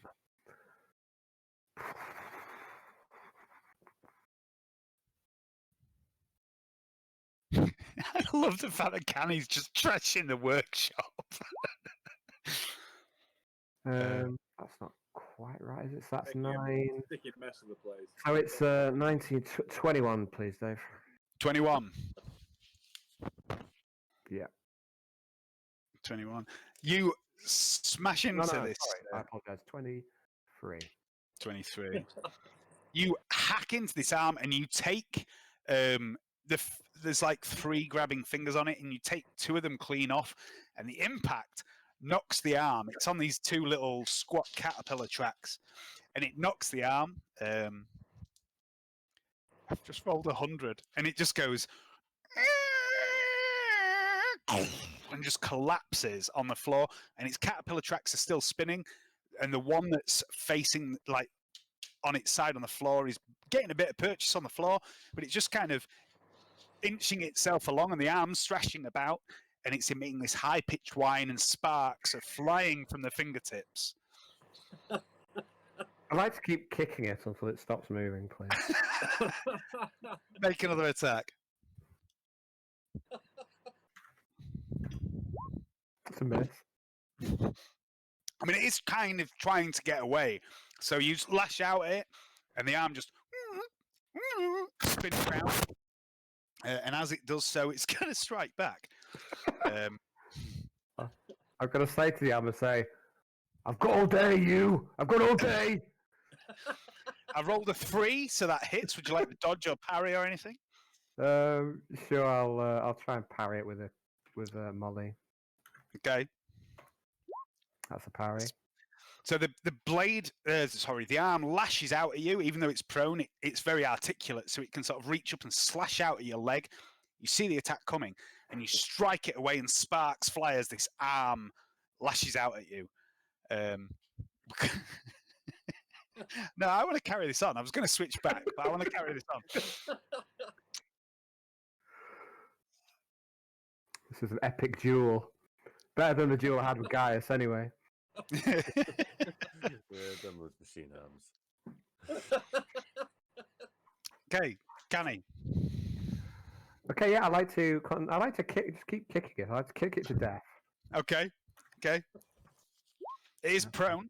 Okay, it's a hit. But it can also dodge. Okay. Because of the type of device it is. We'll dodge that kick then, please. Okay. It can't dodge very well, but it can dodge. It's 7. It dodges. You lash out with your foot, and at the last second, the bizarre bend armature sort of just goes and just totally changes shape, wheels out the way, and you miss it. Okay. Fuck! It's going to lash out back at you. As it dodges, it spins round a full 360 degrees and takes a swipe at your knee. Would you like to dodge or parry? I'll try another parry, please. Unless you would. That's a big fail, Dave. That's a 100. Were you dodging or parrying? Parrying. Parrying. Okay. You try to deflect this blow as you see the arm that you. Sorry, I don't know. Did I roll 100 or is that just 100? You just rolled 100, didn't you? Yeah, you didn't roll a D100. Sorry, I fucked that up. It's still a fail though. Okay, so it swings right round in a circle. You try and cleave it away, and you miss, and it strikes you in the knee, and does 6 Wait a minute. 6. What's your toughness bonus? At 4. What's your armor on your legs? I don't think I'll be wearing armor at this point. Okay. Because we're just chilling in the mansion, weren't we? Really? I mean, it's Yeah. like early doors in the mansion. I don't wear my armor as standard. It does 6 wounds to you and smashes your knee out from you. I would like you to make an agility test. Fucking hell. What's that? That is a fail, but only just. Okay, you collapse to the floor on one side as your knee gets knocked out from you. And this arm, well, it would be your go. So you're prone at the moment. Fucking hell. I've got a bit of blood I can chew here. I'm going to try and drag myself out of combat. Okay, so you move. If you're just moving while you're prone, you move half your movement rate. And I'm going to say you were about. I'm just going to move you back. I'm going to say you were about here to be able to have combat with it. Okay. So you can move half your movement away. So that's probably just 1.5. Or Yeah. I don't know. Actually, let's have a Round look. it up. Let's have a look. Let's have a look at my move. Yeah, full move is 6. So I'd like Yeah, to. so 3. What's how much does it take? What does it cost to stand up? Is it a half action? Full Half action? your movement. Yeah, it's half your action basically. Okay, I'll do a half move and then stand up. And back away. And the arm almost mimics you, and it goes back here and it begins to sort of squeeze its way on its little caterpillar tracks. It sort of drags itself away, and its arms reaching out, grabbing the ground and pulling, and it backs into the corner of the room, and you can see it visibly shaking. Make an awareness test at +10.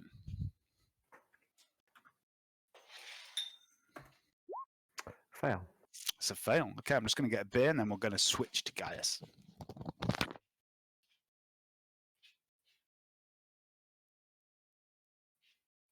I can't hear you, Hayden, mate. You're muted. So my mic could come out.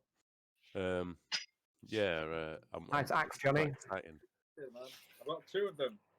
Axis of evil. I can't wait for LARPing season again. It's going to be so much fun with these 2 battle axes. You don't need LARP anymore, Johnny. You've got this.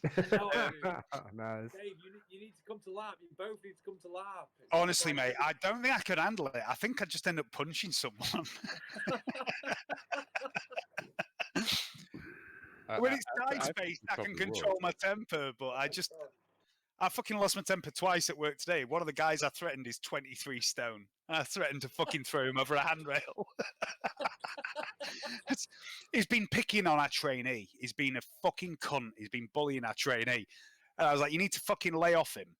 You know, he's a good lad. He's a bit young and naive. He's only 22, but he's this good lad and he's fucking trying to learn. And every time you speak to him, you knock his confidence a bit more because you're an aggressive, nasty arsehole. I was like, pack it the fuck in or someone's going to fucking do something about it. And he went, what, you? And I went, yeah, I'll throw you over the handrail. I mean, I'll try and throw you over the handrail. We've had a rough week. It's been stressful. Right, anyway, Gaius and Praxis in the Holovox room. You've heard this commotion over the Vox of Dr. Pench saying that there's something scanning Mesmeron, and also that Jeeves has just entered. What would you like to do? Follow Jeeves. I'm not. Okay. No, not you. Come back to you, Johnny. Sorry. Yeah. I'll just talk to Gladstock quickly. Okay. Gladstock. Gladstock. You hear the pounding of his feet, and he goes, "What is it, Mortalis?"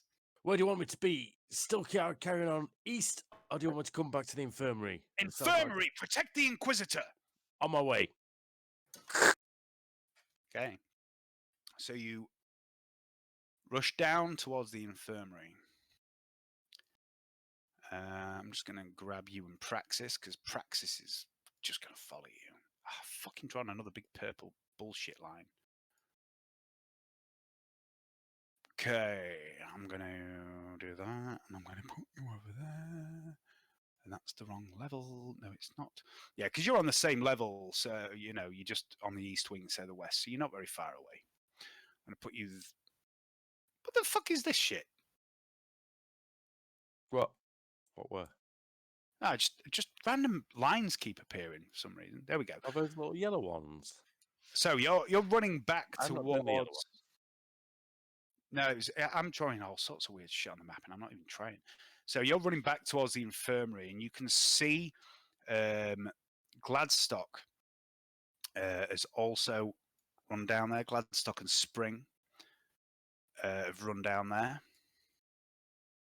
and they're about here. Let's separate them up a bit. Theranos has also appeared. Tichelos has followed his brother. Seigfried and Otto. What would you like to do? We're run into. Well, we can't get through the door, can we? Is the door closed?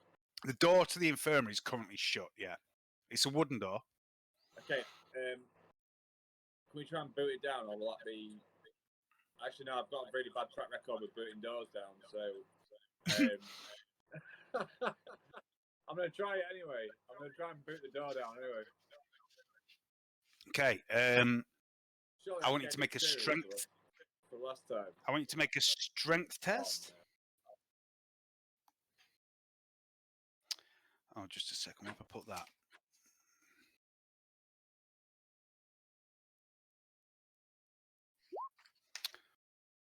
So you kick the door, and it's quite a solid. I mean, it is. This isn't a wooden door to the infirmary. It's kind of like a thin metal door with a glass window in it, and you kick it, and it doesn't even wobble. If only you had some real strong person there to break it down for you. If only the real strong person hadn't been distracted by what was going on in the workshop. Canni, what would you like to do? You have heard all of this commotion over the Vox, by the way. Right. So what's that? Can we go back to the workshop, please? Mm-hmm. Is my hand operational yet? It's not, is it? It's not 100%. It's not far off. Can I Hit operate it one of the weaponry inside? Hit it with your fist. Your that particular weapon does work. Yes. All right. I'm just going to deal with Canni first. So. Okay, what's that behind me? Directly behind me, please. Oh, that's literally like a mannequin for working on armor, and it's got your mesh armor on it. Okay, and up here It's we have. basically like a headless, armless mannequin with your big expanded suit of mesh. I'm gonna walk up to this drum. Is it a drum? Yeah. I'm gonna pick it up. Okay. And I'm gonna walk over to the arm. I want you to make a strength test first because it's quite a heavy drum. But you will get a plus 20 to it because you are a bit of a beast. That's a pass with plus 20. You heft this drum easily and walk over to the arm. And as you do so, you see its tracks are still whirring, trying to get purchase. And it's still trying to drag itself further and further behind the workshop. I want you to know that you brought this on yourself. I'm gonna smash it with a drum. You just We should have been friends. just All you holding have on to do to is it. stop being haunted. Holding on to it, you're going to smash it over it, yeah? I'm gonna, using the drum, beat the robotic arm with the drum. Okay, make a weapon skill test. That is a hit. That's a pass. Roll for damage. This will count as an improvised weapon. So D5 minus 1, is it? Yeah. So that'd be. Won't the weight give it extra damage? Because It's no better than my fist, but I don't care. 13 points of damage.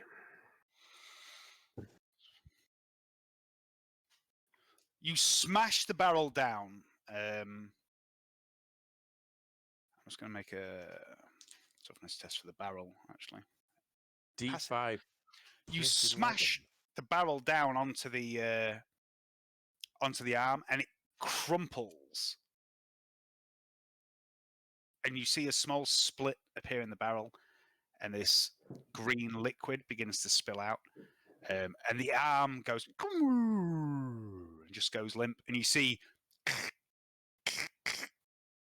a couple of sparks from the edge of the no. 3 fingers, and then the life dies from it moments before the pool of green liquid reaches the fingertips, and nothing else happens. If you hadn't killed it, something might have happened, but the power has gone out to the arm. Does it appear? Has it stopped moving at last? It's stopped moving. Yeah, it's gone limp, but this Repeat pool of green liquid is slowly filling the area. I'm gonna hold the drum up. I'm gonna hold the drum up above my head and go, "I'm the undisputed fucking champion of the arena!"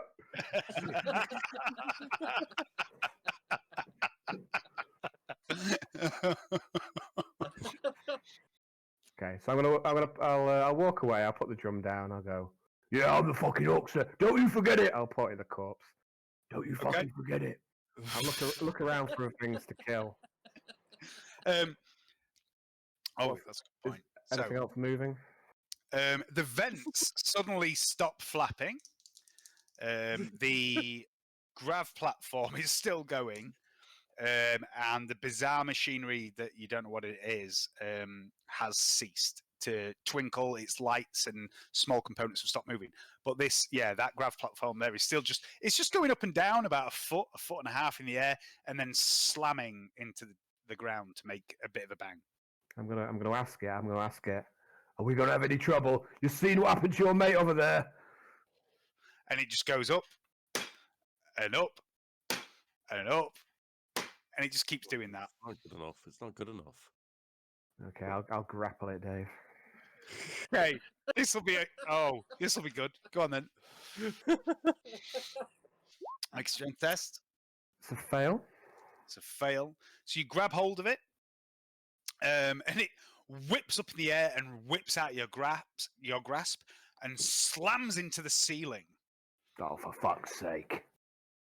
And you see these small fragments of the ceiling, what look like plaster at first, and pieces of wood, and maybe even pieces of masonry fall on you. But as they hit you, you see that they change.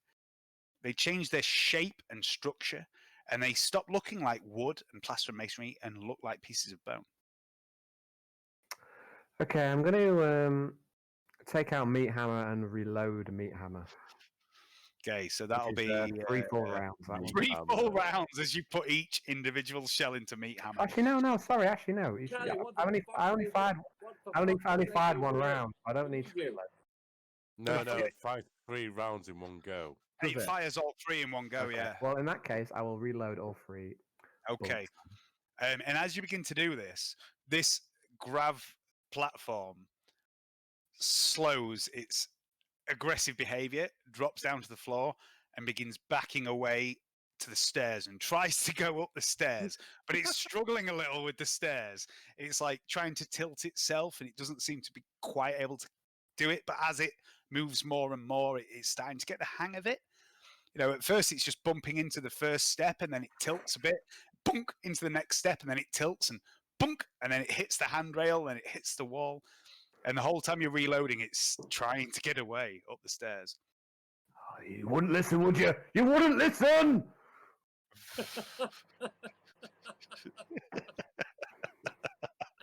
I love the fact everyone else is rushing to Mesmeron's aid and you're just butchering Venetta's workshop. That's incredible. Okay, meanwhile, back upstairs in the corridor outside the infirmary. Venetta's going to be proud of me when I tell her I defeated the evil ghost in the workshop. It's a good job she's got a soft spot for you. Okay. It's good.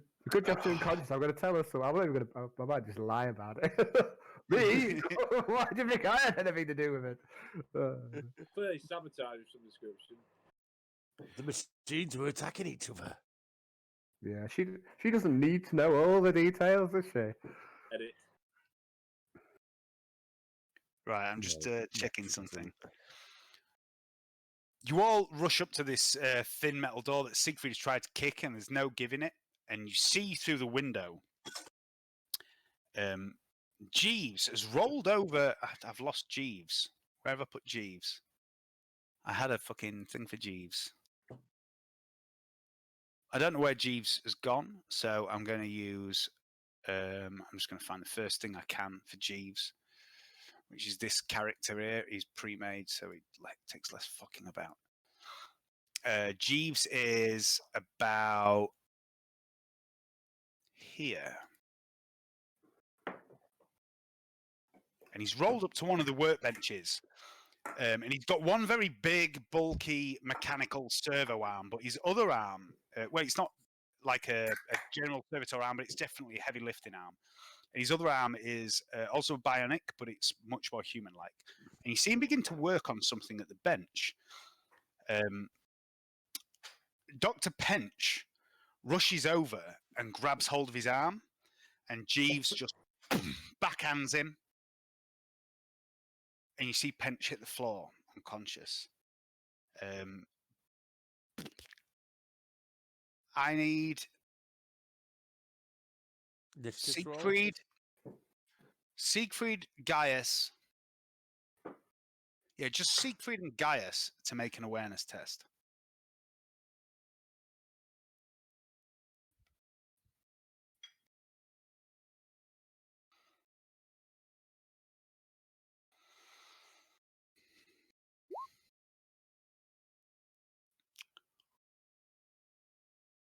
Okay.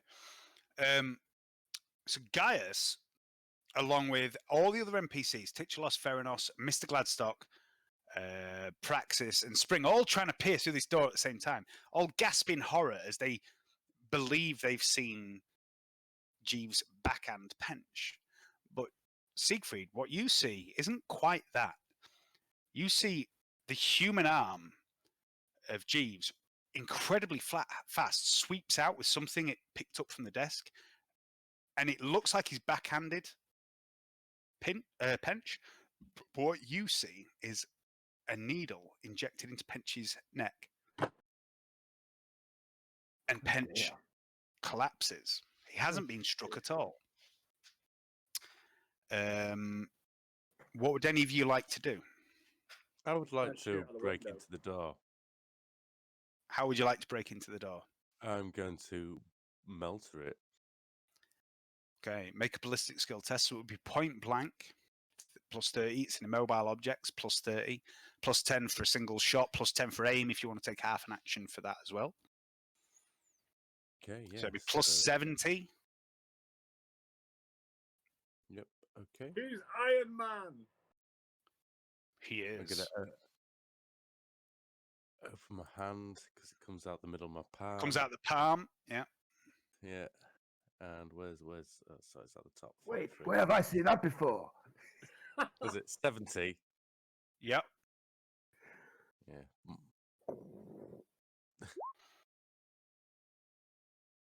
Okay, so that is a hit. The door is not going to try and dodge, obviously. Fuck off, Windows. Go fuck yourself. I would now like you to roll damage, and the damage is fucking monstrous. The damage is 2d10 plus 4. So, how do you do 2d10? /R space 2d10 plus 4. Oh, that's a question mark. /R space 2d10. And then plus anything, or? Yeah, plus 4. And it's also Do you write 4? Yeah. Yeah, plus 4. If you just type plus 4 on the end of it, it'll work. And it's also pen 12. Fucking hell. But it's only one shot, so Yeah. 7 plus. Oh no, sorry, you don't write the plus. You use the symbol plus, but that'll do. 7. 11, yeah. So 11 with pen 12. You see the door buckle and burn, and you see a hole burn straight through it, about the size of a football, and you can see straight into the infirmary. And the second that the shot clears and you think, yeah, you see fragments of the door that were blasted in swoop back towards the door and begin rebuilding the hole, these fragments of bone. I've got to push my They arm begin through it. reconstructing it. Okay? Which arm? Actually, this is going to be a bad idea. Actually, I'm going to chuck my shield in it. Okay, so Try you to try keep it and wedge. It's not big enough Yeah. for the shield to get in, but you could maybe get like a corner of the shield in because it's a bit of a. It's a round shield. Yeah, you wouldn't be able to get the shield in. I'll It's a put the axe rounded in it. Can I shield. take a shot at I'll Jeeves through the hole? quick draw and put the axe in between it. The great Okay, axe. so you quick draw the axe and you wedge it in. Yeah. Johnny, what are you doing during this? I'm gonna drop where this hole is, and then I'm just basically gonna fire a headshot at Jeeves. Half-frame shot at Jeeves. Okay, you'll be in short range, piece of piss. So +10 for single shot, +10 for range. What else have you got? A scope. The scope just ignores long range, so it'll just be +20. You can take half an action to aim. I'm gonna So do that. +30. +30. Oh yeah, just 30. There we go. That is a hit, and it's accurate. So 3 damage dice, please. Excellent. So first one is 10. Oh! Second one is 4. Oh! 5. So that's 15. But the first one's 10. So Wasn't it free? Was it free dice? Yeah, I got 15 altogether because I got 2 shit rolls. Each one is also +5. Really? So confirm that. Yeah, it's your sniper rifle's D10 +5, isn't it? So confirm the critical. Okay. Is that with +30 as well? Yeah. Yeah, same roll. Yeah, that's a hit. Okay, so give me some more damage. Okay. 9. Okay, so that is 24 2. plus 15. That is 39. 9, 2, and 2. Sorry, what's the pen on it? 3. 3. Where's Jeeves? Where's Jeeves' character sheet? Okay, I'm going to start this again. So 10, that becomes 9. 4. 9. 6. 2. That one doesn't do anything. 9. It's 1 less. So 3. So you do, surprisingly, only 9 wounds to Jeeves. And you see, he's a servitor. He's got the machine trait and various other stuff. He's quite heavily armored. You see a chunk, poor Jeeves, blow out of his skull. But he continues doing what he's doing. Otto, shoot it!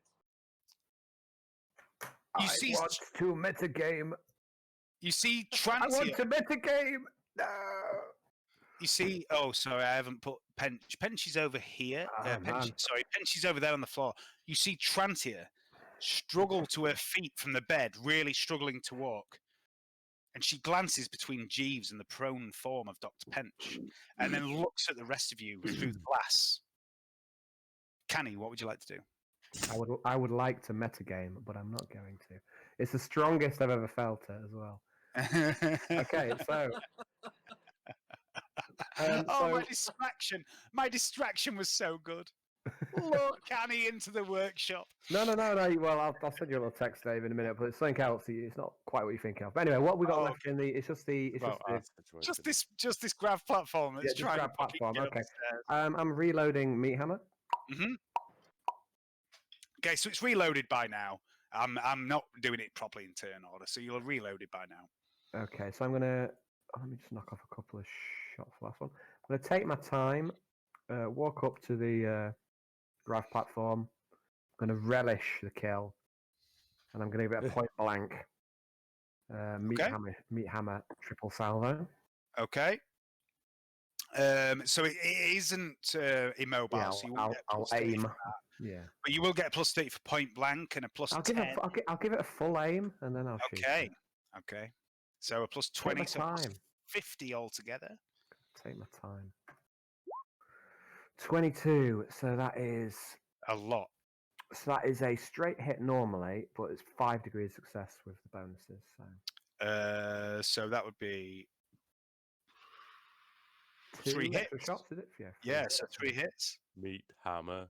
I actually really like this shotgun, man. It's a It's nice fucking It's- cool. you It's give me some good really good. weapons. It And suits because Canni it's as well. tearing as well. It's tearing, man. 12, 15. Oh, and that's a critical, and that's another critical. Oh.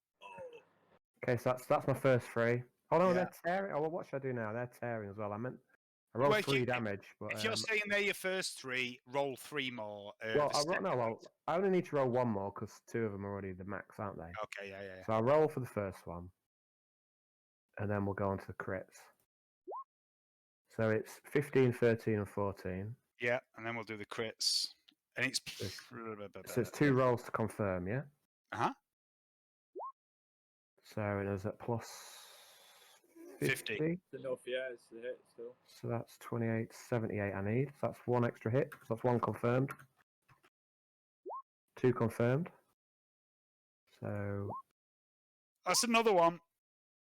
okay. So I just roll again, don't I? How much damage? Wait. Oh, Roll So- again. Roll again for the 14, which this one will keep going until you stop rolling 10s.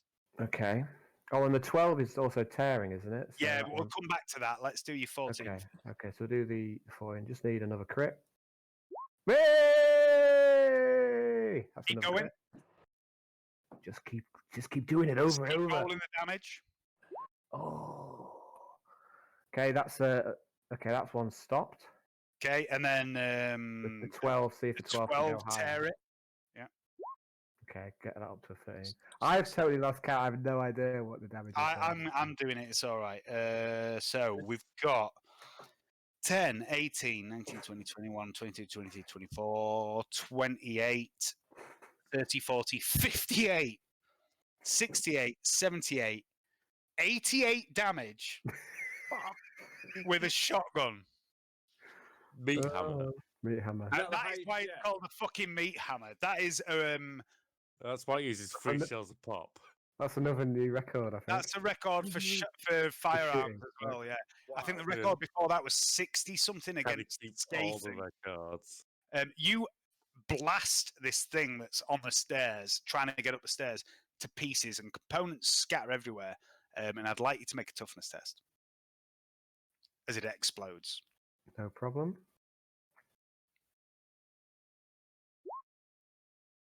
Yeah. Yeah. And you stand there with your massive shotgun, your 3-barreled shotgun, as pieces of shrapnel just splatter into you, dotting all over you, and they just ricochet off your skin. You take no damage. You have defeated the Wicked Grab platform. The workshop is no more. And I'm going to come right back. I'm just going to go for a piss. Oh, Canni, like, great use of the meat hammer. That was pretty Amazing. good, man. Amazing. That was pretty A good. critical moment. So I'm currently holding the record for melee attack and range attack, which I think I would never have expected. So, I mean, they may have been against an immobile corpse and a grav, like a floating table, but they may not have been against a real enemy. But I'm still going to tech them. I'll That's what tech makes out- it even better. That's what I'll tech those You're fucking overkill. records. Yeah. Oh, They- God, man, that meat hammer's really good, isn't it? It is very horrendous. incredibly That's good. awesome. I've definitely got a I- nice kinship with that shotgun now. man. Well, if, Gaius would be happy that you're really happy with your gun after you've been good to Gaius. They're cool. I never thought I'd end up using it, but it's definitely coming to its own in the workshop. Mm. Got meat cleavers and meat hammer as well. You are like, It's a gun of yeah, death, isn't it? It's a good combo. Ooh. yeah, Yeah, like it's that. Meaty. Yeah, it's a thick and meaty combo. Thick and meaty. But yeah, I'll put that one in the bank. Put it in the bank. Put in the bank. Keep the meat hammer going. And it's a gang sort of weapon as well, isn't it? Yeah, it's awesome. Yeah, it's good. Yeah, it suits Canni. Certainly does. Good. Certainly does. Yeah, very happy with that. It's the first time I've really used. I think it's the first time I really used range weapons at all. I think I shot one shot in 3 stakes rest. with an auto pistol. I think that's been all I've done before today. So. And this first time you used a No. gun, and at least it was a decent gun. There was another It's a- moment. There was another shot Canni fired. All right. Canni fired a bolt pistol in the moment where Gaius got taken and Seigfried lost fate point. Canni fired a bolt pistol from his. Oh no, I said that it was actually an auto pistol, I think, because it was was it? more accurate. But yeah, I mean, it's still. I shot an auto pistol once, missed, and then thought. Never fired again. Well, I basically thought this is a fucking waste of time. Like, I'm trying to shoot trade fire with the snipers. Oh yeah, you're fucking useless at trading fire with snipers. But I thought the meat hammer up close and personal for Canni was a fucking perfect weapon. Yeah, I'm really happy with it. It's designed as you're charging in, you blow some cunt away, fucking lob the cunt, and then draw your weapons and start hacking.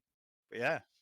If you get yourself a strap on it when you chuck it, it'll just hold on to you. Yeah, just swing it round the back. I'll ask Vanessa to knock me one up in a workshop. Yeah, she'll fix you one up in wait. an absolutely decimated workshop. Oh, wait. Okay, back upstairs. Like sellotape and loo rolls and stuff like that. Fix it. That's all that's left. Back upstairs. We're going for a slice. We'll be all right. Trantia slithers. Oh, I'll wait for Al to come back.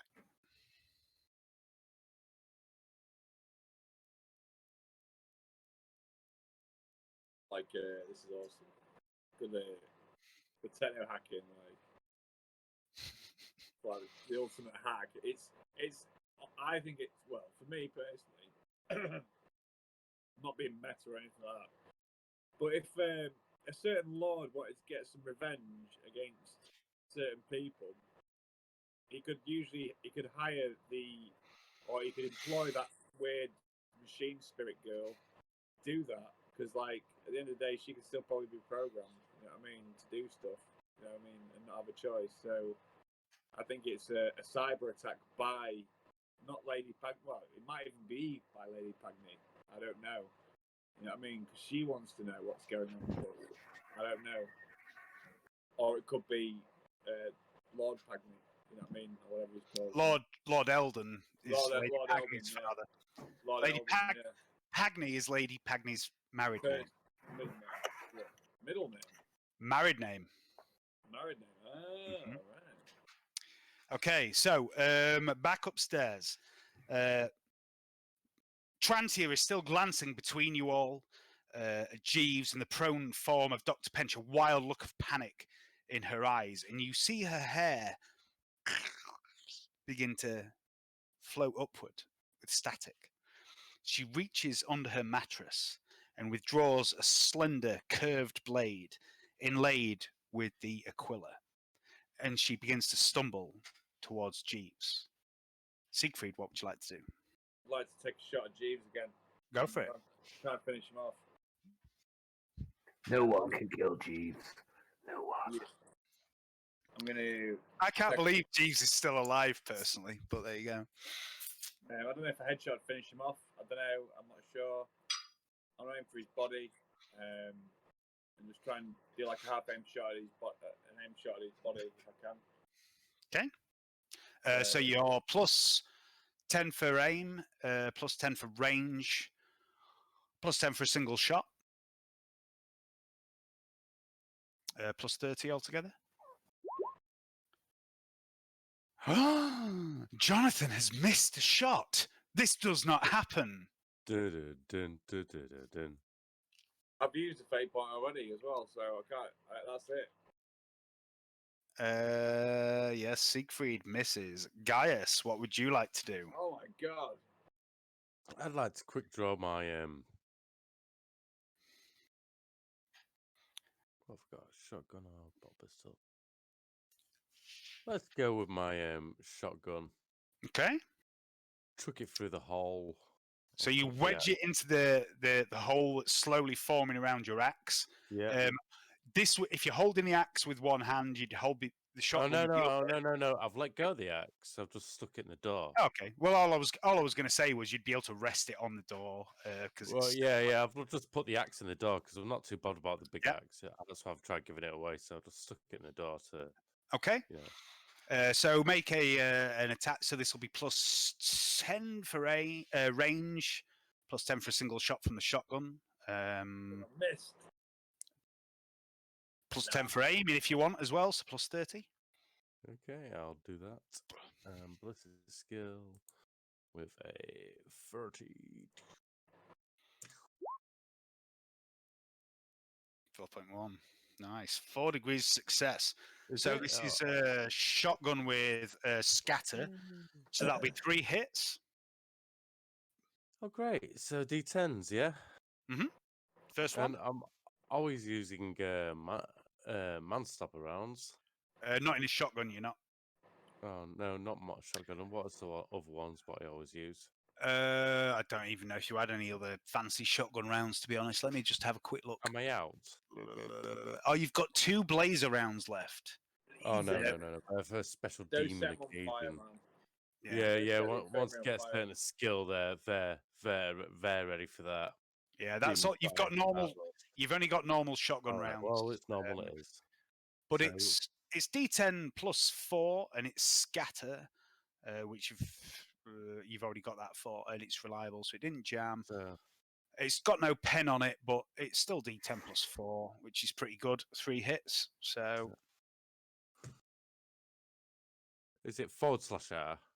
yeah, /R space D10 plus 4.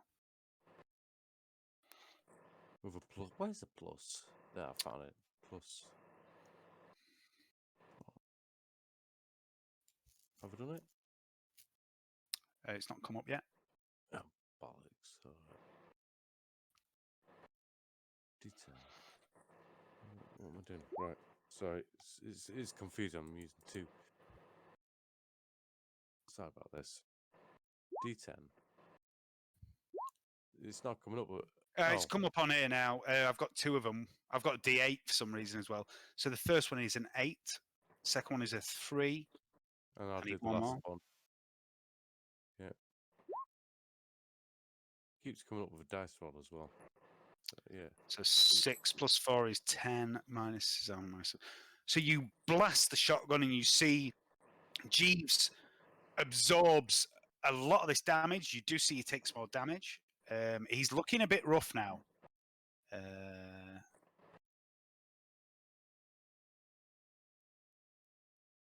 Okay. You see fluids. Some of it looks a little like blood. Some looks like more machine oil dripping from him. But he's still preparing something at this counter.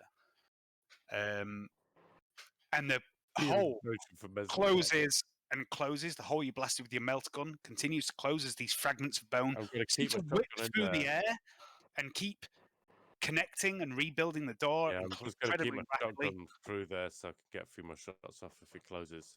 You see the edges of your great axe that you wedged through the hole begin to crush and break Ooh. as the door begins to close around it. Trantia rears up behind Jeeves. Her blade, her dagger held in a shaky 2-handed grip. She's very weak. And she plunges downwards towards Jeeves.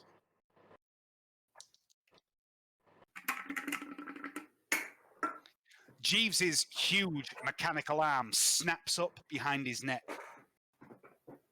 An unnatural angle, and you hear the groan of servos. And he grabs Trantia by the throat and holds her away out of reach. And you see the dagger come down and slice across his arm.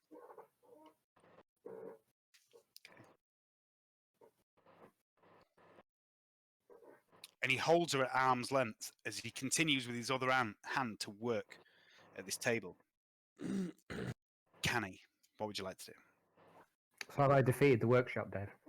Oh, yeah, you have defeated the fucking evil workshop, definitely, yeah. Good, glad to hear that. It's Okay, fucking trashed. I'm going to comms into the rest of the group.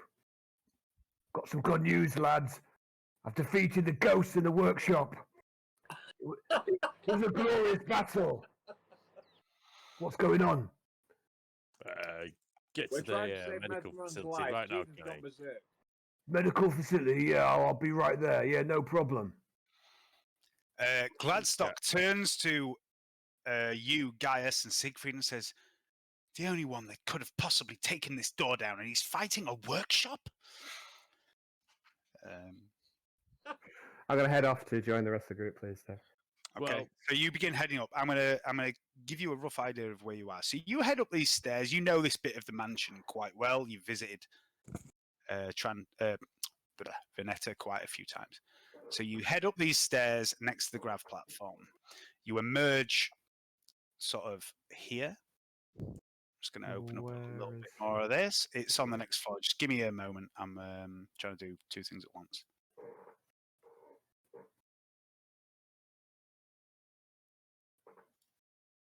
Okay. Oh.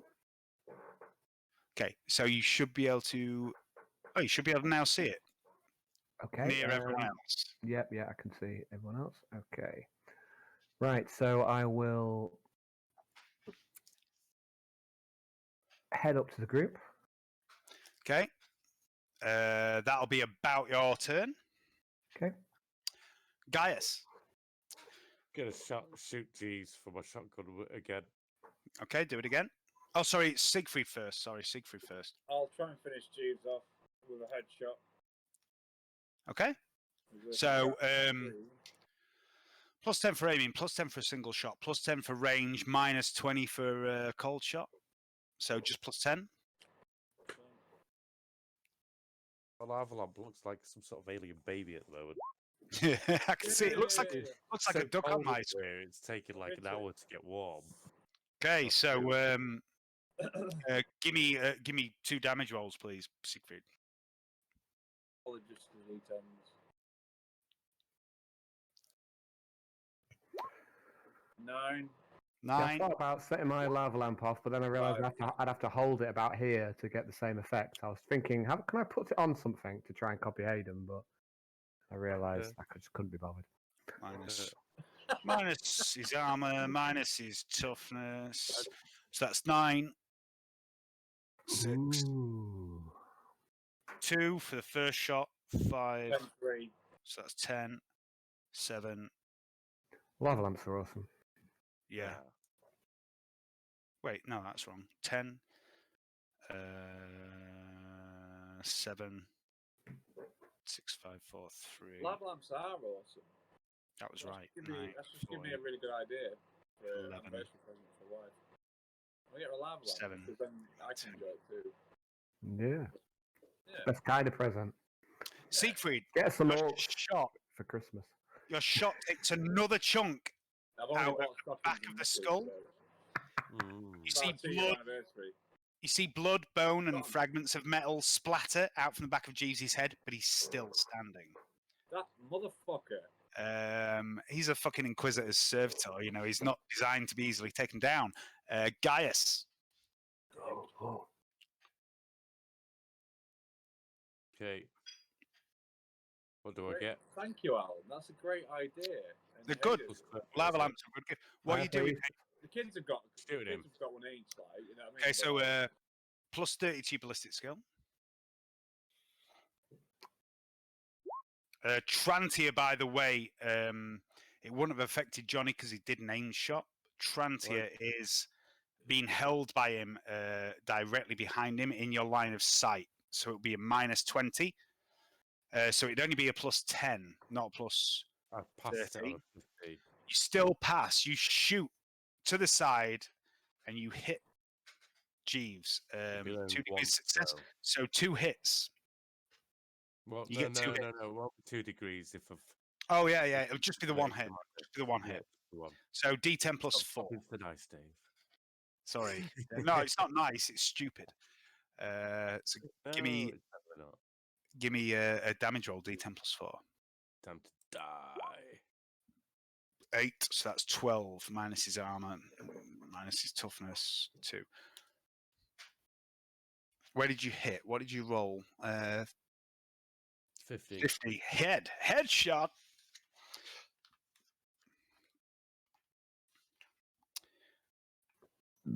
You blast the back of his head, and he seems to reel and slow down for a minute. He's now on 1 level of fatigue, -10 to all tests for the next round.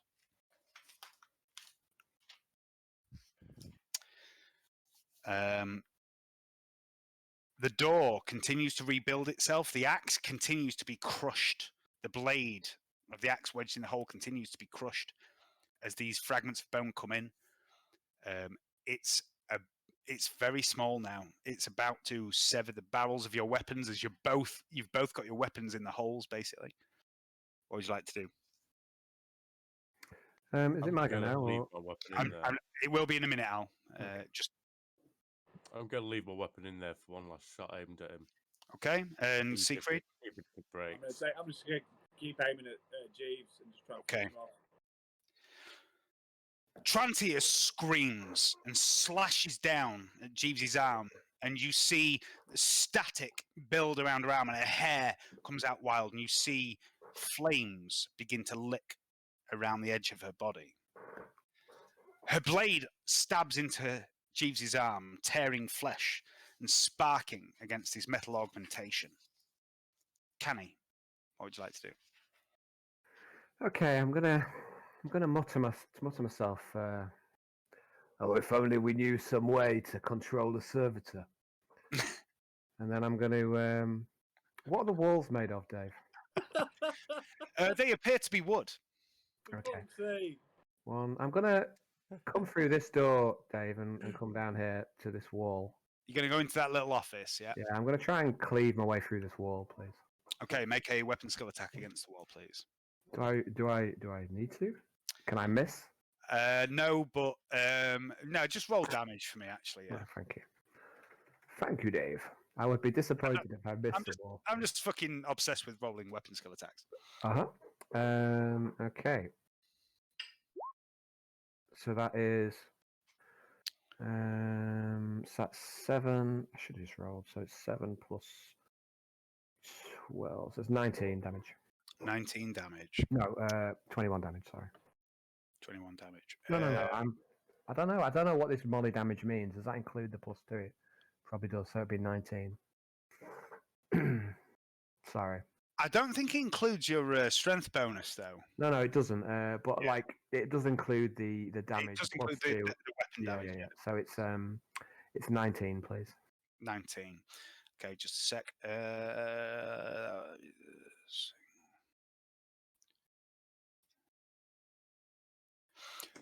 You hack into the wall with Molly, and you do get a good chunk, a big slice out of the wall. You're a violent man. You've smashed wood to pieces before. You've never, ever struck wood that behaves like this. It makes a perfectly straight line. There are no splinters. And for a moment, you see arcing crackles of light in the cut. You can see into the next room. And straight away, you see the tiny fragments of wood chip reform into this strange bone-like structure and immediately begin trying to rebuild the wall. Shit. Seigfried, I need you to make an awareness test. Okay.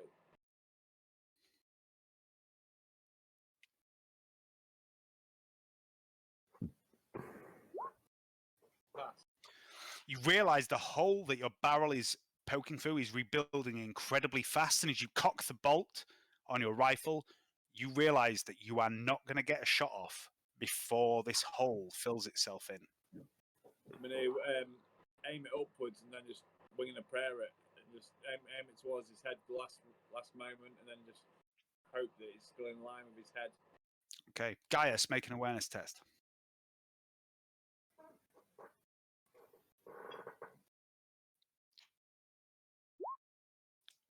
I fail.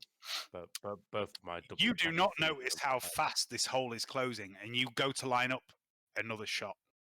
Okay. And as you both are about to pull the triggers, the hole reforms, and your weapons go limp in your hand. Gaius, you now have a sawn-off shotgun. Yeah. Siegfried. I mean, it's gonna need some work, Gaius. It's not particularly reliable as it is. It's basically had the barrel cut off, and it might need filing down. It's a bit rough around the edges. Siegfried, Still your good for sniper fire rifle's though. barrel is severed, and as you fire, roll a d10.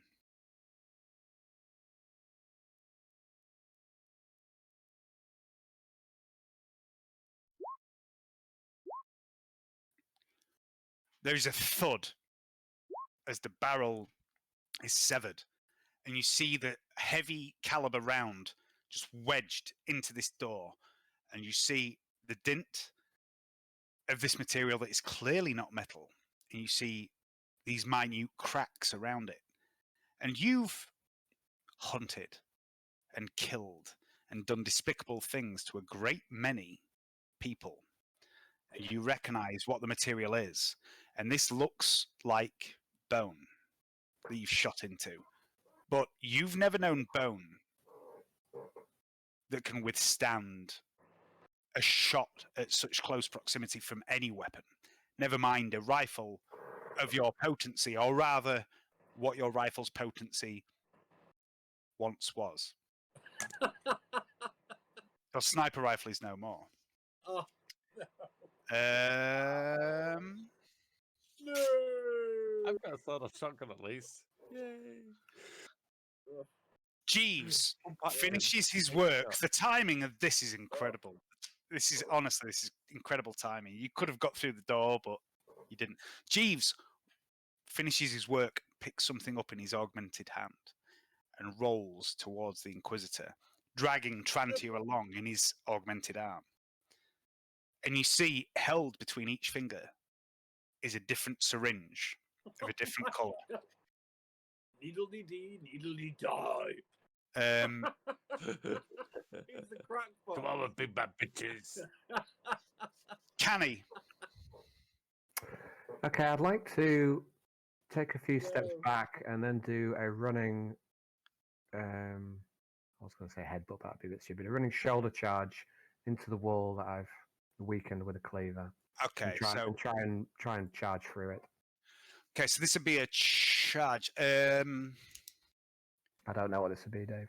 I'm going to make it up as I go, like I always do. I'm going to say it's plus 30 for weapon skill, but let's fucking say, give me a strength test at plus 20.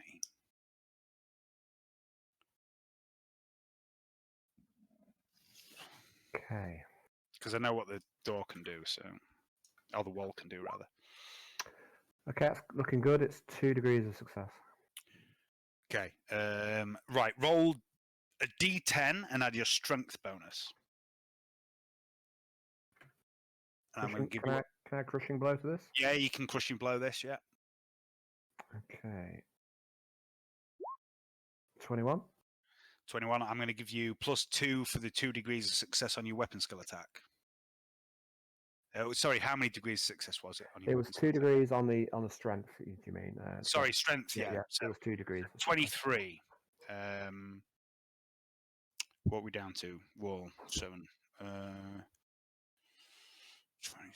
minus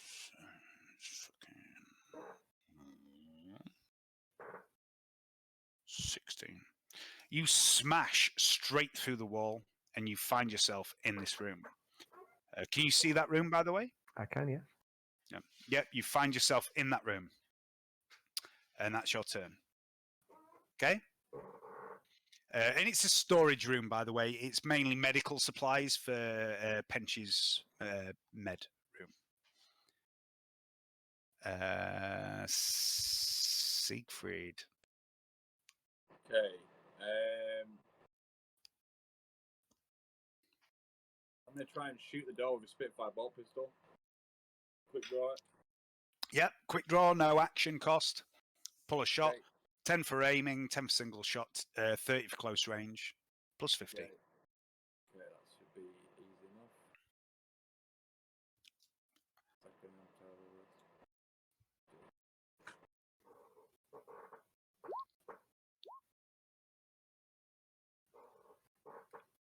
Okay, what have you got? 4 degrees of success. Okay, so it doesn't really matter as much with the Spitfire bolt pistol. As this weapon fires, I think this is maybe the first time this has been fired. Yeah. It's a deafening fucking boom. It's incredible, and a lot of black smoke comes out of it. And it hits the door. Roll for damage. You do have tearing. You also had a red dot on that, by the way. It's D10 plus 3 tearing. Okay, so D10. Plus 3. I'll roll again. Yeah, I'll take the first one. Okay. Shouldn't do fuck all. You blast into it and you see chunks of the door do get blown off. It's still quite solid, but you definitely do some damage to it. Gaius. Right. It's stopped. It's healed up. Is any way? The hole's healed up, but there is still damage to the door. You've definitely weakened it, but it seems to be able to rebuild itself as you go. I'm gonna pull out the palm wall and flare the fuck out of it. Nice. Do you have quick draw? I do. I usually Yeah. take it. So you can drop your shotgun, your sawn-off shotgun, and take quick draw if you want to draw your power maul. Give me a weapon skill attack. It's an immobile target. It's a plus fucking 60. It's going to be an auto hit, to be honest. Unless you roll 100. So give me a roll. Oh, okay. I was nearly on my weapon skill actually. So what do you say? Plus. I'm there. Plus 60. Just what? Yeah, it's going to be plus 60, and you're like weapon skill fucking 33. So basically 99 or less would hit anyway, but 100 would fucking miss. So that's a hit. So 1d10 plus 4, pen 4. You can also use shocking, but I don't think that would really do much against the door. Well, 1d10 plus 4, pen 4. So there's one. What did you roll? So 5 plus 4 is 9, pen 4. And strength bonus 4 for my attacking arm. Oh yeah, you've got the extra strength bonus, haven't you? So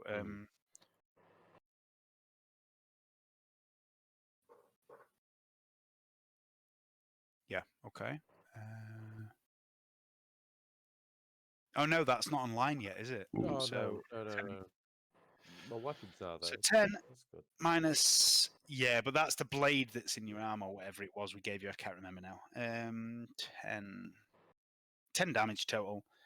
App 4. So you smash into the door, and it vibrates in the door. And I would like Gaius and Seigfried to make an awareness test. Yeah, just Gaius and Seigfried. Do I need a shocking test?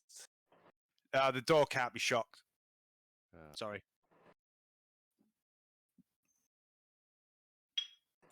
Awareness test, yeah? Yeah. Pass.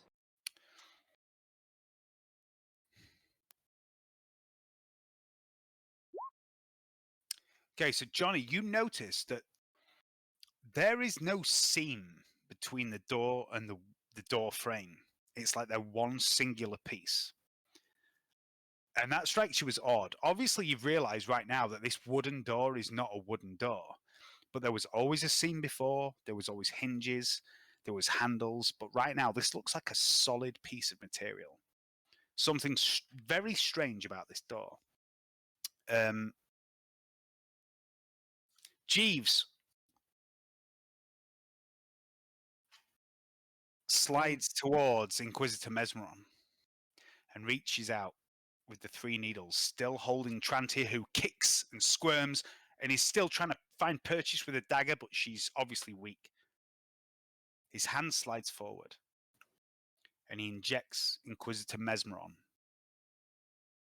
with a multitude of needles. Everyone make an awareness test, except Canni, who's currently in that small little room and wouldn't be able to see this.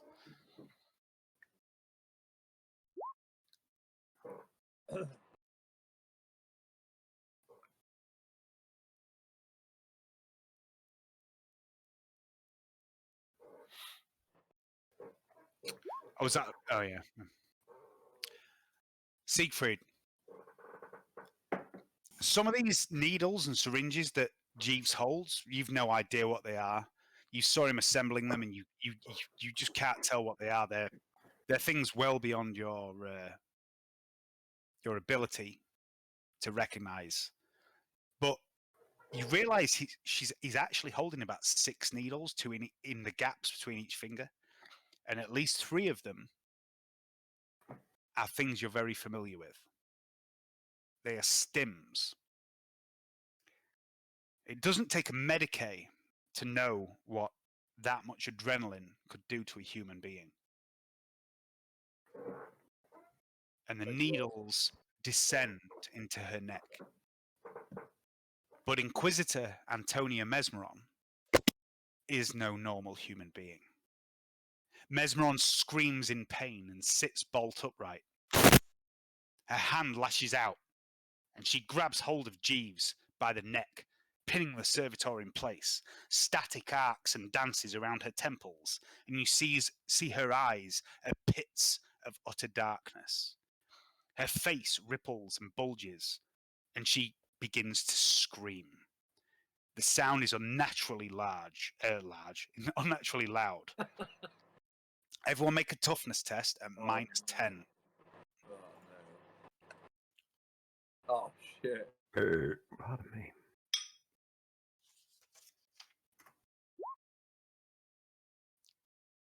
I'd like to use a fate point, please. Yep. Oh. Oh. Okay, so Johnny,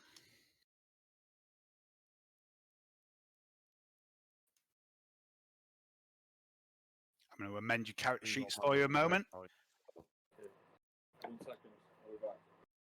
Seigfried takes 3 insanity points as this warp howl roars through his body.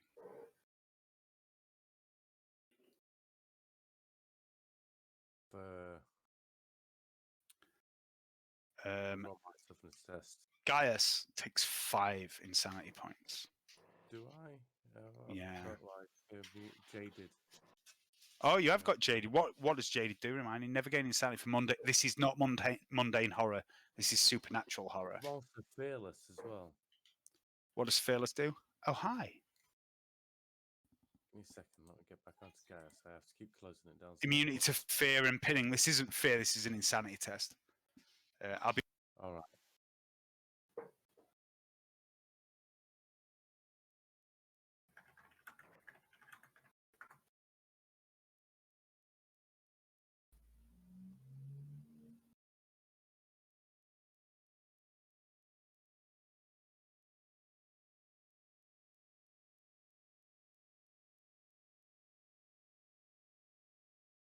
Hello? Hello. Oh, it all gone quiet. Sorry, I thought Yeah, I was thinking about my sanity points. How many did it tell me? Yeah. I've got something which takes, I think it's corruption points down.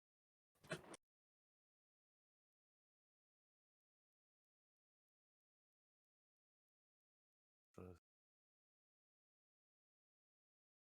3. Dark Soul, take half penalty for malignancy test. Oh, that's my first 3 corruption points. I've got 13 insanity points, but that's absolutely fine. Yeah, take Dave. not there, I don't think. Got I am here. What's up? Oh, yeah. just if you need to finish what you're saying, do it. Oh, sorry. Leanne's had a bit of a rough week. I was just making sure she was okay. First day back at work for a while. So, what were you saying, Hayden? Dark Soul, take half penalty for malignancy test. That'll. Thank you. Malignancy test is a result of insanity points, which you will be taking one later. So remember that, but it won't apply just yet. It doesn't reduce the insanity points, but it reduces the effect of what happens with insanity points. My insanity point. Is it corruption points or insanity points? Insanity points. Have you adjusted mine already, Dave? I've adjusted yours, yeah. Yeah. I've got 13. That means I'm insane. Yeah, so both Gaius and Seigfried will have to take a malignancy test, but we'll deal with that in a minute. Malignancy? Gaius is, whatever it is, fucking going mental test. Mental test. Gaius is will be a little bit And, reduced because of his talents. and Vanessa. And Veneta, Okay. yeah. Okay. And some of the others as well. But I'll deal with all that behind the scenes. Because no one's going to go that insane yet, but I'll deal with all that. My first insanity. Have you just updated my insanity? I have, yeah, I've done that for Yeah, you. I was getting there. It's all right. It's all right. I got used to updating everything for everyone, and now I can't get out of the habit of doing it, even though you've all got loads better at keeping your character sheets up to date. So, where are we? Mesmeron, sitting bolt upright in bed, grabs hold of Jeeves by the neck and hurls him across the room.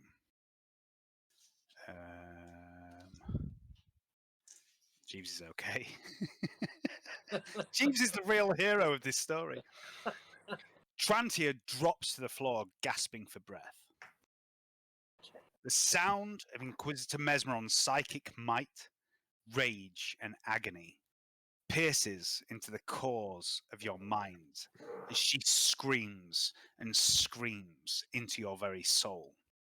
The mansion shudders. Canni is in a fucking closet all by himself, and he hears this and feels this. And you all see the walls of the mansion begin to ripple and distort. Holes and tears split open in the walls. And you realize you can see through into adjacent rooms. Canni, you can see Pench on the floor, Trantia in a heap. Mesmeron, Jeeves, slumped against the wall. You can see your companions in the hallway. You all begin to see Canni through the holes in the walls as well. And eventually, the screaming stops. Mesmeron sits straight up, looks at Pench, Trantia, Jeeves, peers at Canni, and then the rest of you through the hole in the wall. And she just does this, and the door to the infirmary opens. Gladstock strides in urgently, rushes to her side, and she just looks him in the eyes and says, "I remember." "What, Antonia?" asked Gladstock. "What do you remember?" "Lugnum," she says. "Seraph. Speyer. It was a trap. Gelt knew he could not defeat me. He took Seraph from me. On Pretasia, but Speyer inside her and let her loose. He knew I would follow. Gelt knew that after losing Geheld, Arcturus, and Gladstock, yourself, sorry, due to his schemes, I would do anything in my power to save Seraph. At the time, I thought it was merely a distraction, using Seraph to slow me down, for Gelt to buy him enough time to escape, but it was more than that. The ceremony I put Seraph through, it released the demon from inside her, but Gelt had placed something in my mind, a suggestion. It triggered when I banished Speyer. It got inside my head. Afterwards at the Tricorn, they told me I was broken, that my will to fight was broken by loss, that I was too attached to my acolytes and their agents. They said Seraph proved this, that I should have destroyed her. But my attachment had clouded my judgment. They said I allowed Gelt to escape to save my love. That part may be true, but my will to fight was not broken. It was taken. Whatever lurked inside Seraph's mind with Speyer, it was designed to break my spirit. It was designed to stop my hunt for Felroth Gelt. I hid and I brooded for 2 years until you, Gladstock, until you returned to me. I remember the day you came back. so long you were imprisoned upon Bastion Serpentis, and I never questioned it. You were just suddenly back, and I went along with it. How did you escape Bastion Serpentis, Gladstock? And Gladstock looks confused. He says, escape? No, I did not escape, Antonia. You had me released. 2 years ago, you had me released. And Mesron says, no, that is not true. I thought the same until now, but that is a false memory. Gladstock steps towards Inquisitor Mesron and says, but I remember it too. Does that mean that... And he looks confused. Mesron says, someone has been inside your head too, Simeon. The power to alter memories is a rare one indeed. I have only encountered it once before. Gladstock drops the orb and shifts and grows. At least a foot tall, and you see his skin ripple and bulge as the maggot-like flesh takes over his human form. And he goes, Actoros. But he has been dead for half a century. Or is that also another false memory? Inquisitor. Antonio Mesron stands from the bench, steps towards Gladstock, and takes hold of his mutated, worm-like face and says, no, Gladstock. I was there. Soldavan and I saw Gelt kill him. Soldavan. Veneta, Gaius, and Seigfried, so Canni, I would like you to take this. I would like you all to make an intelligence roll.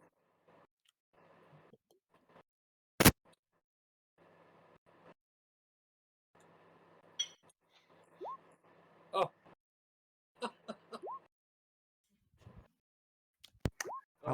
I'll use a fate point. Yeah? Veneta's got plenty. Who else? Gaius gets to make it. Gaius gets to make it too, yeah. Who set my head on fire?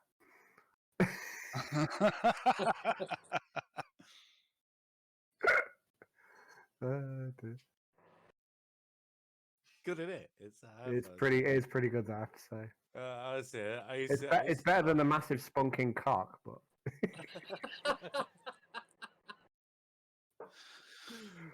I was going to give you So, one teeth and everything. Veneta's the only one that passes.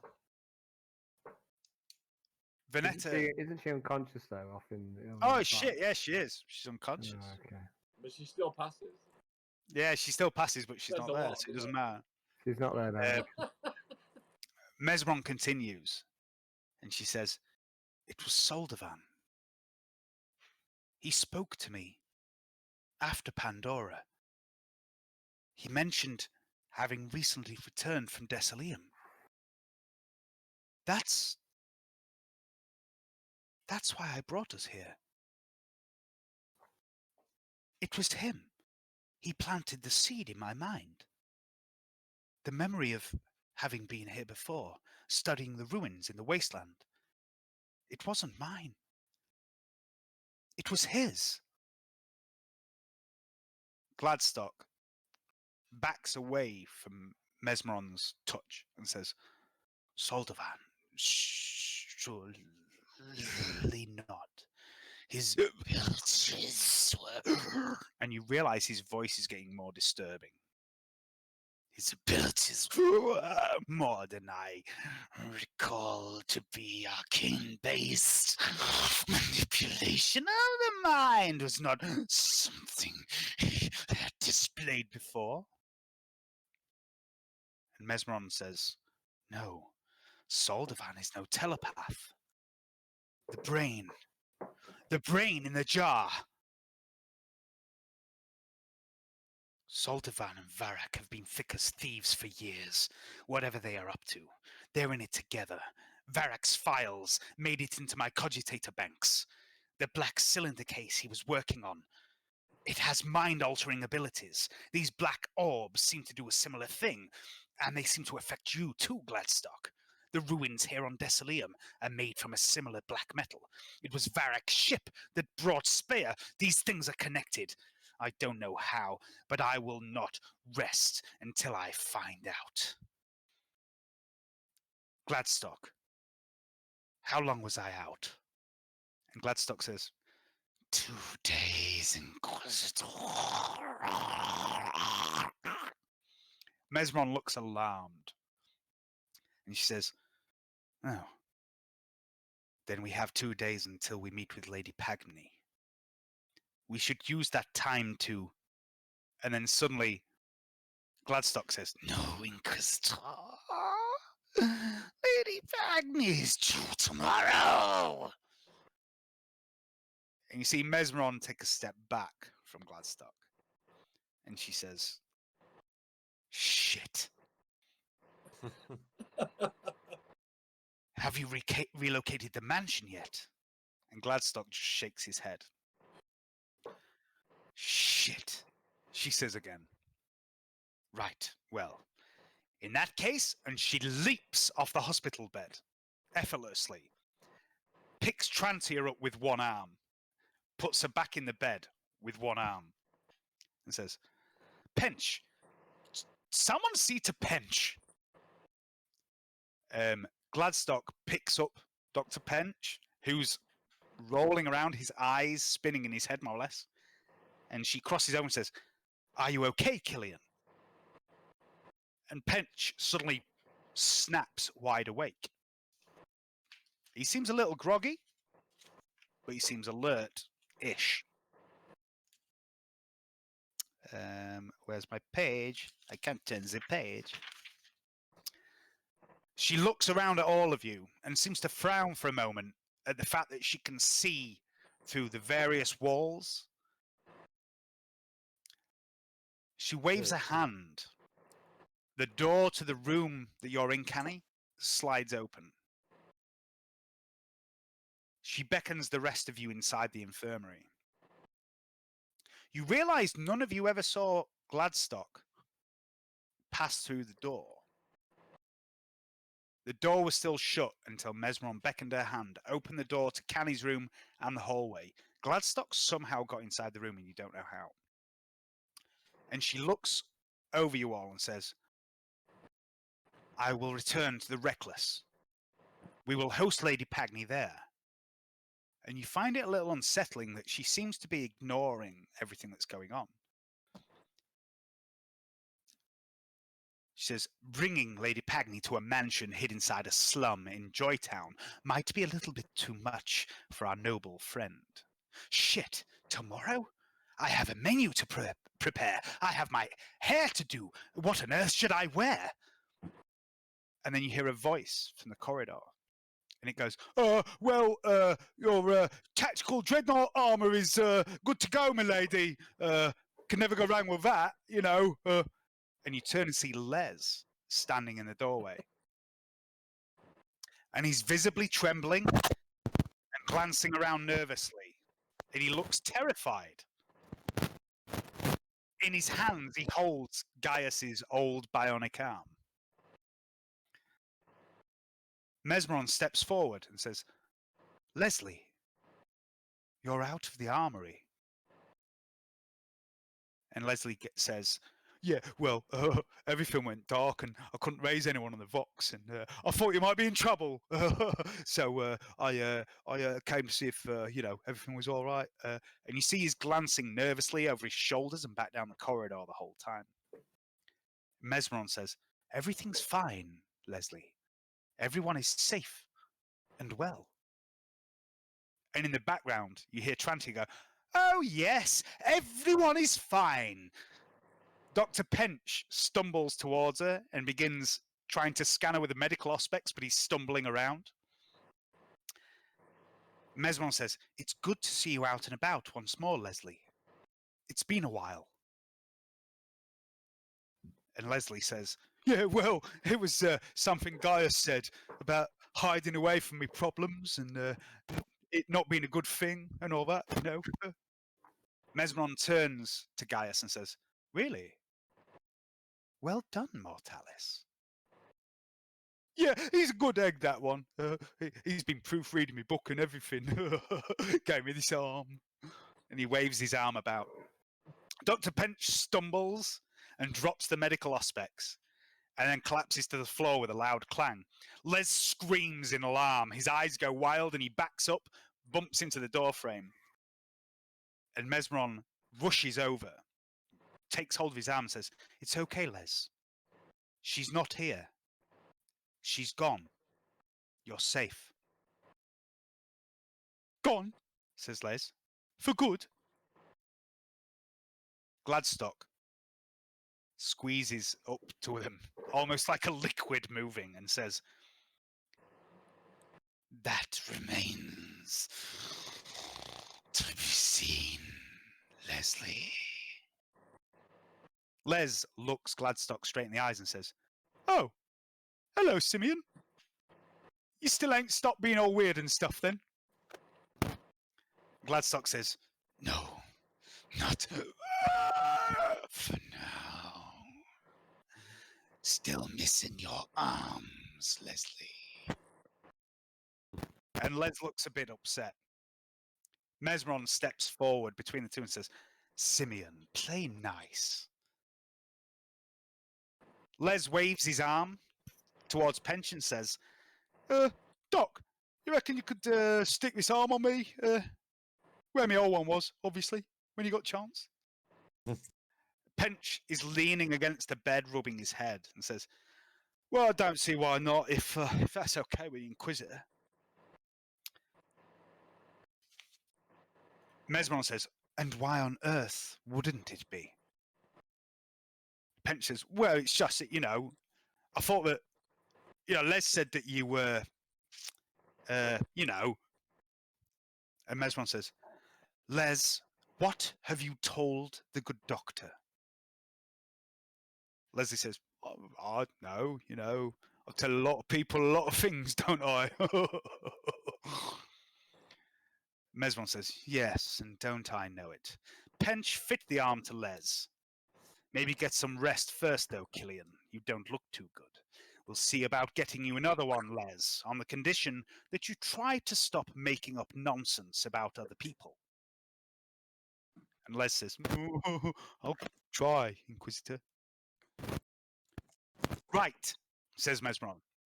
"Now someone tell me, why is the pyre out? What's Jeeves doing holding all those injectors down the floor?" And then she rubs her neck and says, "What on terror is actually going on here?" Demon computer ghost. Demon computer? Yeah, from Shattered Foundry, the ghost AI from the soul of Lady Pagny's cousin or niece. Can't remember the details. It's all a bit blurry.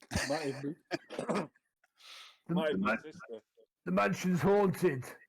There was a poltergeist. As you're all sort of blurting out your responses, Vanetta stumbles round the corner into the infirmary and says, and she's a bit wobbly on her feet. She's struggling to stand up straight. And she says, "It's not haunted, Canni. It's not a ghost." And she looks at Otto and says, "Otto, it's Alyssa." And you see Otto instantly understands what that means and goes, "Fuck me." Mesmeron rubs her head a minute and goes, "Right, okay, first things first. I want power restored as a top priority. Mortalis, Van Morton, Calamere, you'll be dining with Lady Pagny and I tomorrow night, no matter what, on the Reckless Endeavour. Canni, you know the Hive better than anyone. Take Otto, take Ferris, take whoever you need, find us a secure location for the mansion. We are compromised. And figure out whatever is going on here. Just keep yourselves out of trouble." And she begins to stride out of the infirmary along the corridor. And you, along with Gladstock and all the others, begin to follow her. She rushes up to the front door, drags the door open, and you see through this blurry light blue field of light the interior of the bridge of the Reckless Endeavour, the ship that you travelled here on. She says, once our business with Lady Pagny is concluded, I intend to get some answers. I do not enjoy being manipulated, not one bit. And I desire to know what Zoldan and that pen pusher Varak are up to. And then I will punish them for fucking about inside my head.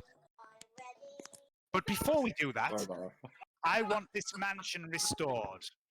I want everything back to normal. Sorry. And she storms out, seemingly oblivious to the fact that you've told her there was a ghost and various other things have gone on in the mansion. The door slams shut behind her. Gladstone stands in the doorway, holding the orb.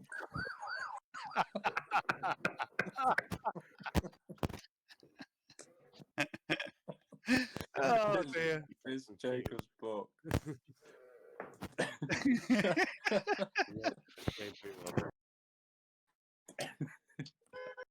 Shut up. Come on, put it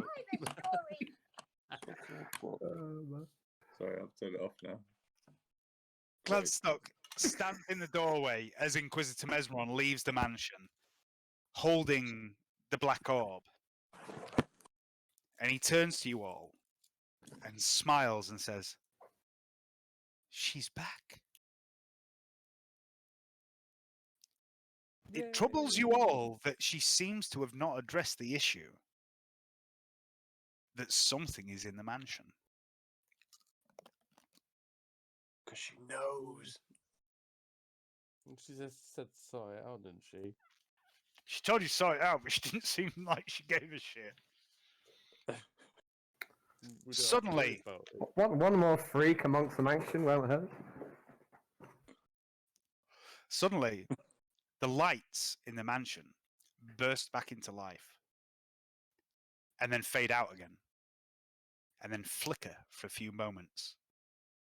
And as you stand in the entranceway to the manor, you see some lights coming on, some aren't. Some are intermittent, flicking on and off.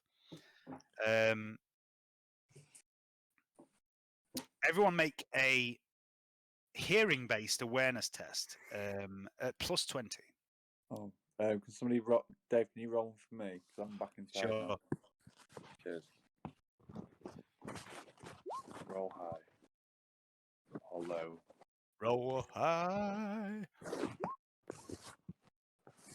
That's the phone. The camera's not working. Thanks, Right. Johnny. You lot sang my role for me.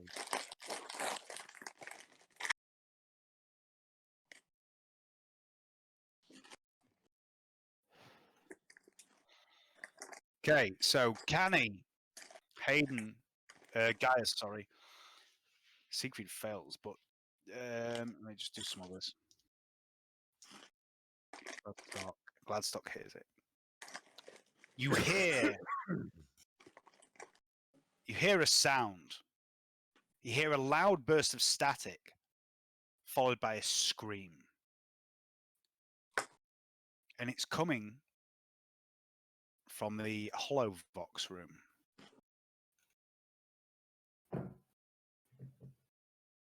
Hollowbot. What would you like to do? Head over to the Hollowbox room. Gladstock's heading there.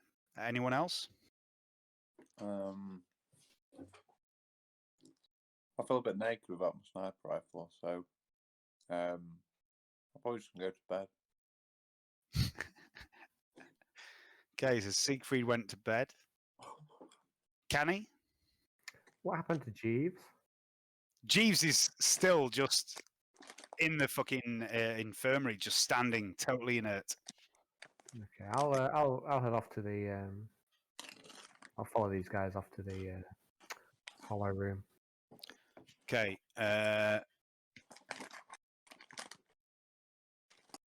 So Siegfried's just walking off to bed on his own. Right, that's my cue to go. Right. Oh, Been Okay, great. mate. It's been great fun, guys. See you later, dude. See you later. Good seeing Take you, it man. easy. Thanks, Dave. Take care, Johnny. Thanks, guys. See you later, Johnny. Bye, mate. Bye. Okay. I'm going to just get rid of Jeeves before I forget. Oh, wow. Someone's copied me in my flaming head. Oh, you've got two. There's two Cannis. They've both got a flaming. One of them had a flaming nut. Okay, so How'd you move all the whole thing? rush. I don't get it. You all rush over here to the Hollow Fox room. And as you burst into the door, you hear a voice, choppy and laden with interference, and it goes, "Hello, can anyone hear me?" And Gaius, it sounds a bit like the voice you encountered last time you were in here, Oh, man. but it keeps Don't let repeating me, and repeating. don't let me shut off my earpiece again. Vanetta moves over to the console. She doesn't make eye contact with anyone. She doesn't speak. She just interfaces with the console and tweaks something.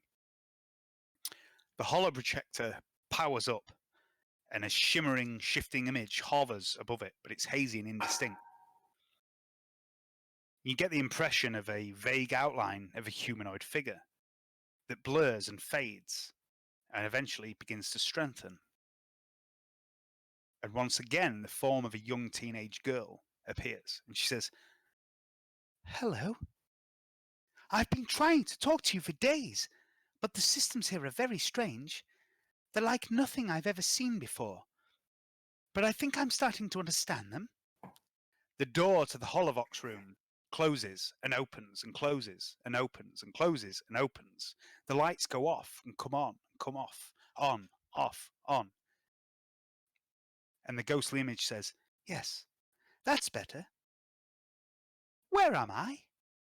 I am unable to triangulate our position." Vanilla, should I smash it?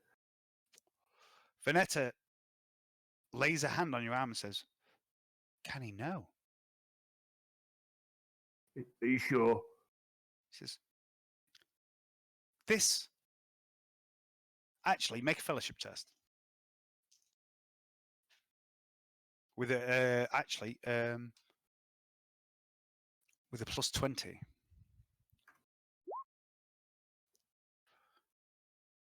Looking Wow. good? She says, "No. This girl needs our help."